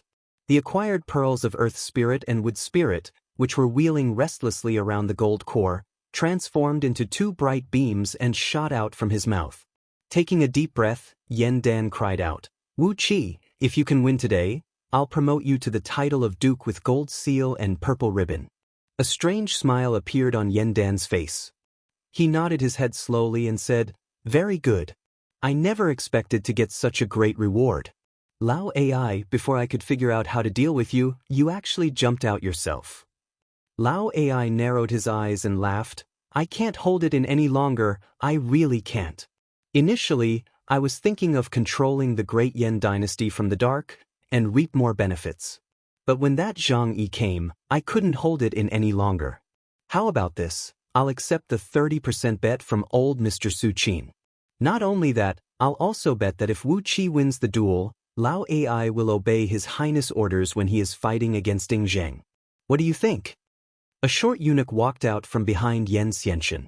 With every step he took, his body would grow taller, and the inner eunuch robe he wore was ripped to shreds. In the end, the tall and burly Lao Ai appeared in front of the crowd. With both hands clasped behind his back, he looked at Yen Dan from afar, smiled and said, Your Highness, Daqin has arrived at the doorstep of Great Yen Dynasty. His Highness can no longer hold it in any longer, and is about to clean up the imperial court. Lao Ai can no longer hold it in any longer, and has to think of a way to deal with that godson of mine. Jing Ke nodded his head, clenched his right fist and swung it forcefully.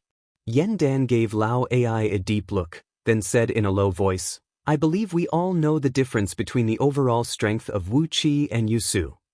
Patting the bull-headed beast, whose eyes were gleaming with a fierce gleam, Wu Qi turned to look at Lao Ai, who was standing on the platform. The words spoken by Lao AI were as vulgar as those hooligans on the street. It was not hard to imagine the character of this man. Nevertheless, his latent power was indeed tremendous. After operating in Great Yen Dynasty for over 2,000 years, Lao AI actually had enough confidence to stand before Yen Dan. Yen Dan's voice echoed across the drill ground. The cold wind blew the snowflakes into all directions, spreading Yen Dan's voice to all directions. Lao AI raised a finger, smiled and said, "Based on the fact that 30% of the captains in your Great Yen army are the disciples of Great Sun Sect. Based on the overall strength of 30% of Great Yan's elite soldiers, I don't think it's too much for Lao AI to ask for a title of king, right? Well, there's no need for me to think of another title. Let's just call it Prince of Chongqing. I like this title. It reminds me of Ying Zhang's birth mother. After all, she had given birth to 2 sons for me. If not for Mod and Su Qin, the power formed by Jing Ku, Gao Jianli, and Tianguang, who served Yen Dan for many years, would have been suppressed by the power behind Yusu. Although it was just a bet that looked like a joke, it had actually represented the strength of Great Yen Imperial Court. Lao AI said impatiently, "If Wu Qi had also formed the Jin Dan, Lao AI would never stand out and bet with you today. You know my temper. I won't do anything that I don't have full confidence in. I won't do anything that I can't take advantage of. If Wu Qi can defeat Yusu today, Lao AI will swear that when dealing with Ying Zheng, he will obey your orders wholeheartedly." He raised his head abruptly, bowed deeply to Yen Dan and said, "Xianxin is unfilial. But I don't want to be stripped of my title of king and all my power just because I made a mistake. Therefore, I can only cultivate in Cloud Swallow Pavilion. Power and wealth, I can't bear to part with it. The commandment of Great Yen Imperial Clan is too harsh for us, the kings of Imperial Clan. I'm just trying my best to struggle."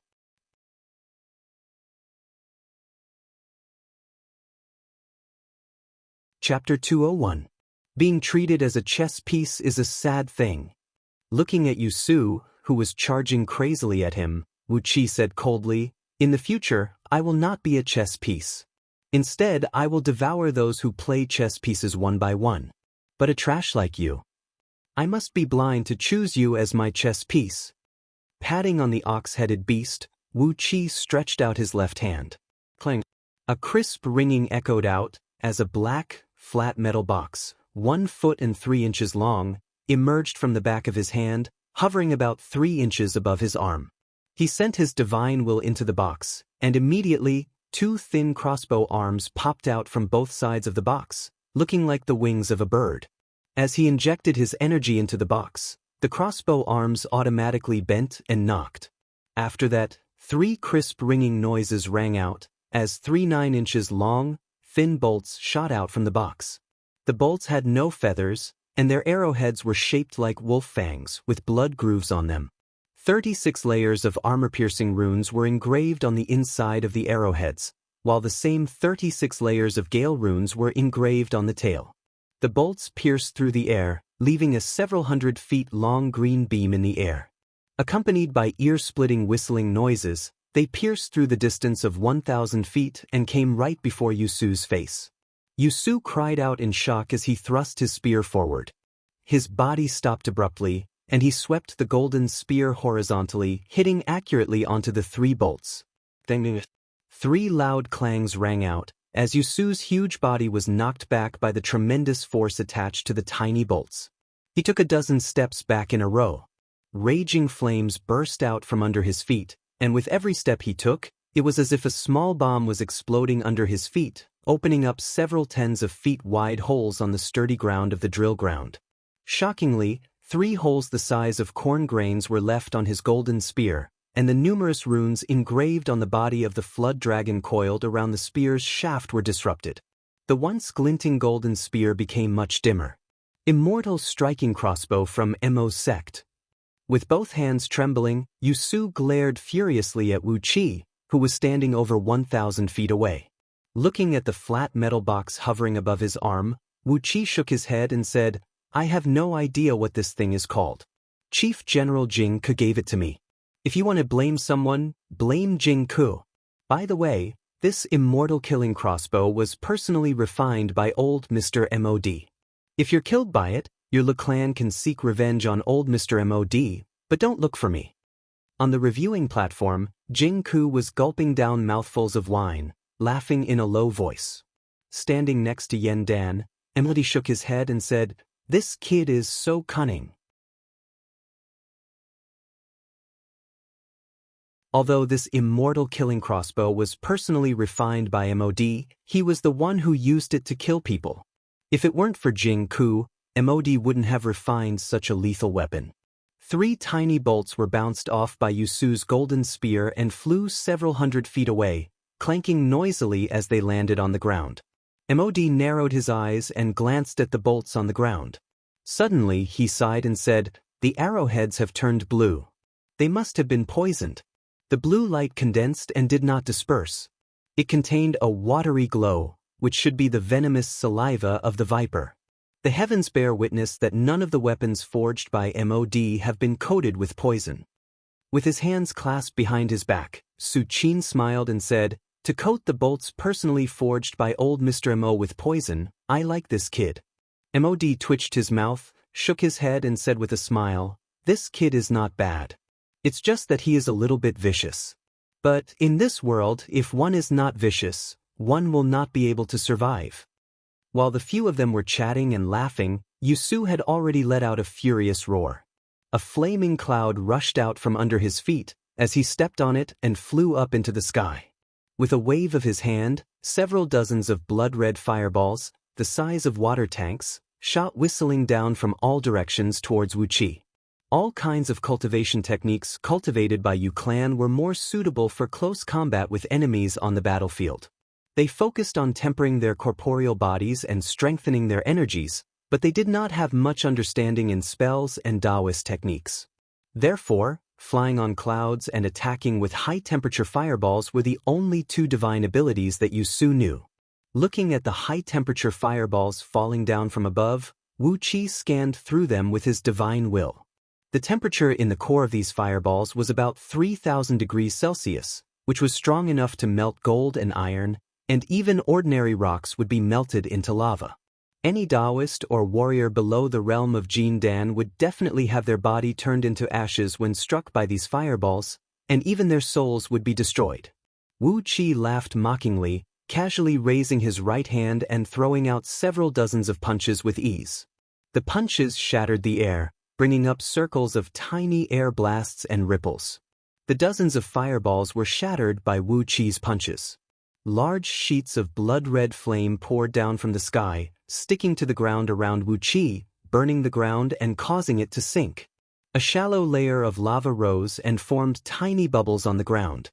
Raising his head and looking at Yusu, who was standing on the cloud with his eyes wide open and mouth agape, Wu Qi stepped on the cloud and flew up into the sky.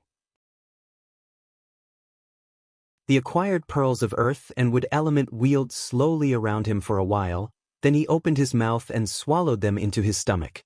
Holding the long spear made of white wax in his hand, Wu Qi sneered at Yusu and said, "What other tricks do you have? Let's see if you are going to avenge your bastard son, or if I'm going to crush your head today." Glancing at Lao Ai, Yen Xianchen, and the others, Wu Qi sighed lightly and said, "Don't always find trouble with me in the future, or you will get yourself killed." Lao Ai and Yen Xianchen's faces fell instantly. They recalled what Wu Qi had just said. How could Wu Qi know about the secret meeting between Yen Xianchen and Yusu in the backyard of Yu Mansion? If Wu Qi did not expose the secret agreement between them, Wu Qi's threat would just be a joke. But when Wu Qi exposed the 2 conditions of cooperation between Yusu and Yen Xianchen in front of so many people, his threat had become a great deterrent. Sitting on the reviewing platform, Yen Dan suddenly laughed and said, "This little fellow has made a fast progress. It looks like we have to treat him seriously as the Duke of Tianyun of Great Yen Dynasty, and not treat him as a little rascal from the countryside, fooling around with him." Sighing lightly, Yen Dan murmured to himself, "I wonder if he knows that Yen Dan is using him as a distraction, which has brought him so many troubles. If he knows that, and Yen Dan wants to subdue him, making him a loyal minister of Great Yen Dynasty, what should he do?" Mod and Su Qin turned to look at Yen Dan at the same time, and both of them teased at the same time, "Easy, just marry Zhang Lu to him." Suddenly, Yen Dan's expression turned strange. He gave Mod and Su Qin a helpless look, smiled bitterly and said, "As for this, Yen Dan can't say for sure, and I can't do it. Firstly, it depends on Zhang Li's own opinion, and secondly, it depends on Prince Qi's opinion."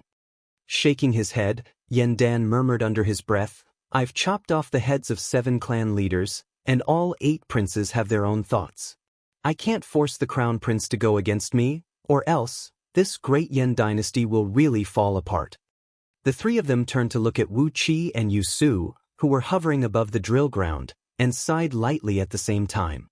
After a while, Su Qin sighed and said, "Since the ancient times, there has never been an immortal king. When the king of a dynasty can truly live forever, no matter how filial his descendants are, they will be forced to have other thoughts. Difficult, difficult, difficult. Even we can't come up with any good ideas. We have never encountered such a thing. What should we do? What should we do? We can't just kill all the members of Great Yen Imperial Clan, can we?" Upon hearing Su Qin's words, Yen Dan couldn't care less about his and Su Qin's identity, and spat at Su Qin's face. "Bah!" Mod laughed, shook his head, sighed and said, "Fortunately Ying Zheng is here. Da Qin is here." With such a formidable enemy eyeing covetously from the side, the restless people in Great Yen Dynasty should be able to calm down now, right? Wu Qi will no longer be the unlucky guy who has to take the blame. Speaking of which, as the king of a dynasty, Yen Dan has to borrow the name of Wu Qi to do something when he wants to clean up the imperial court. That is indeed a depressing thing. Yen Dan had a tangled expression on his face, as if there were 700 to 800 hammers hammering on the vital parts of his lower body at the same time. At last, Yen Dan breathed out a long sigh and said, "I used to think that only by having more descendants can I have a foothold in this damned place. But little did I know that when I have too many descendants, the affairs of the family, the state, and the world, everything makes me sad. Sigh, fortunately Ying Zheng is here. I can't wait to thank him. When I kill Ying Zheng in the future, I'll definitely give him a proper burial." Clanking noises kept coming from the sky. Holding the soft and light white wax spear in his hand, Wu Qi was engaged in a fierce fight with Yu Su, who had his armor broken and body stained with blood. The golden spear and the wooden spear kept clashing, but the result was that the golden spear was bounced back by the wooden spear over and over again. Wu Qi injected an enormous amount of energy into the spear, bringing up gusts of strong winds as he thrust it toward Yu Su's face. His strength was stronger than Yu Su, and his reflexes were faster than him. In the time it took Yu Su to thrust out his spear once, Wu Qi had already thrust out 18 times, and every single one of them was aimed at Yu Su's vital parts. Yu Su, who was dizzy from all the attacks, had long lost his composure. He could only passively swing his golden spear around, trying to ward off Wu Qi's attacks. 2 loud clangs rang out, as the golden spear was once again swept away by Wu Qi, and the tip of the spear pierced into Yu Su's lower abdomen, leaving 2 tiny bloody holes. On the drill ground, Jingku, Gao Jianli, and a few others had already risen to their feet, looking excitedly at Wu Qi, who now had the upper hand in all aspects. On the other hand, those nobles and ministers who were betting with them were sitting on their seats, unable to move, as if their parents had just passed away. Qin Weiyang, who was betting with Jingku, had his fists clenched so tightly that it seemed as if fire could burst out from the gaps between his fingers. He glared at Yu Su, who had fallen into a passive position, and scolded under his breath, "Trash!" All of a sudden, a large black iron wheel flew out from behind Wu Qi's back. Clang! A loud clanging noise rang out, as the 8 feet and 1 inch wide iron wheel disintegrated into several thousand extremely thin, palm-sized iron wheels that shot whistling out. Sharp teeth were attached to these iron wheels, and amidst the whistling noises of wind tearing, the thousands of iron wheels enveloped Yu Su's body in just a blink of an eye. Blood and flesh splashed in all directions, while Yu Su flew out from within the countless iron wheels while howling miserably. At least 20 to 30 kilograms of muscles on his body were crushed by the iron wheels, exposing his pale white bones in many parts of his body. If not for the 6 palm-sized round golden shields shooting out from his body, spreading out into a layer of golden light and protecting him, Yusu would have long been ripped to shreds by these countless iron wheels. Thousand blades wheel from Emosect. Yusu roared wildly, furiously turning his head to look at Mod, who stood beside Yendan. Mod's eyelids drooped as he took a deep breath. He murmured under his breath, "Jingku is Mod's in-name disciple. Yui is not him." Severely wounded, Yusu roared out in a nearly insane manner, "Wu Qi, how dare you hurt me? Now die." With a flip of his right hand, Yusu pulled out a seal made of platinum, carved into a vivid image of a white tiger and enshrouded in a dense gold element energy. He coughed a mouthful of blood onto the seal and was about to activate the restrictive spell on it. But suddenly, 2 pearls shot out from Wu Qi's mouth. The full force attack from the pearls of earth and wood element shattered all 6 golden shields on Yusu's body, turning him into nothingness. Grabbing the white tiger seal in his hand, Wu Qi shook his head inwardly. It was already so difficult to kill Yusu, let alone putting on a show. As there were too many experts around the drill ground, if not for the fear of being discovered, Wu Qi would have long killed Yusu with a casual strike. Slowly descending the cloud, Wu Qi turned his head and looked at Jingku, who was standing on the east platform. "Chief General, since you've won so much, is Wu Qi going to get a share?" Jingku suddenly burst into a loud laughter. "You're tuning in to the Passion Pages YouTube channel. We're so grateful for your support, and don't forget to subscribe to join us on this incredible journey through captivating stories. Your generosity through donations truly makes a world of difference, as it's the primary source of revenue that allows me to expand and enhance this channel for you. Thank you from the bottom of my heart for being a part of this adventure."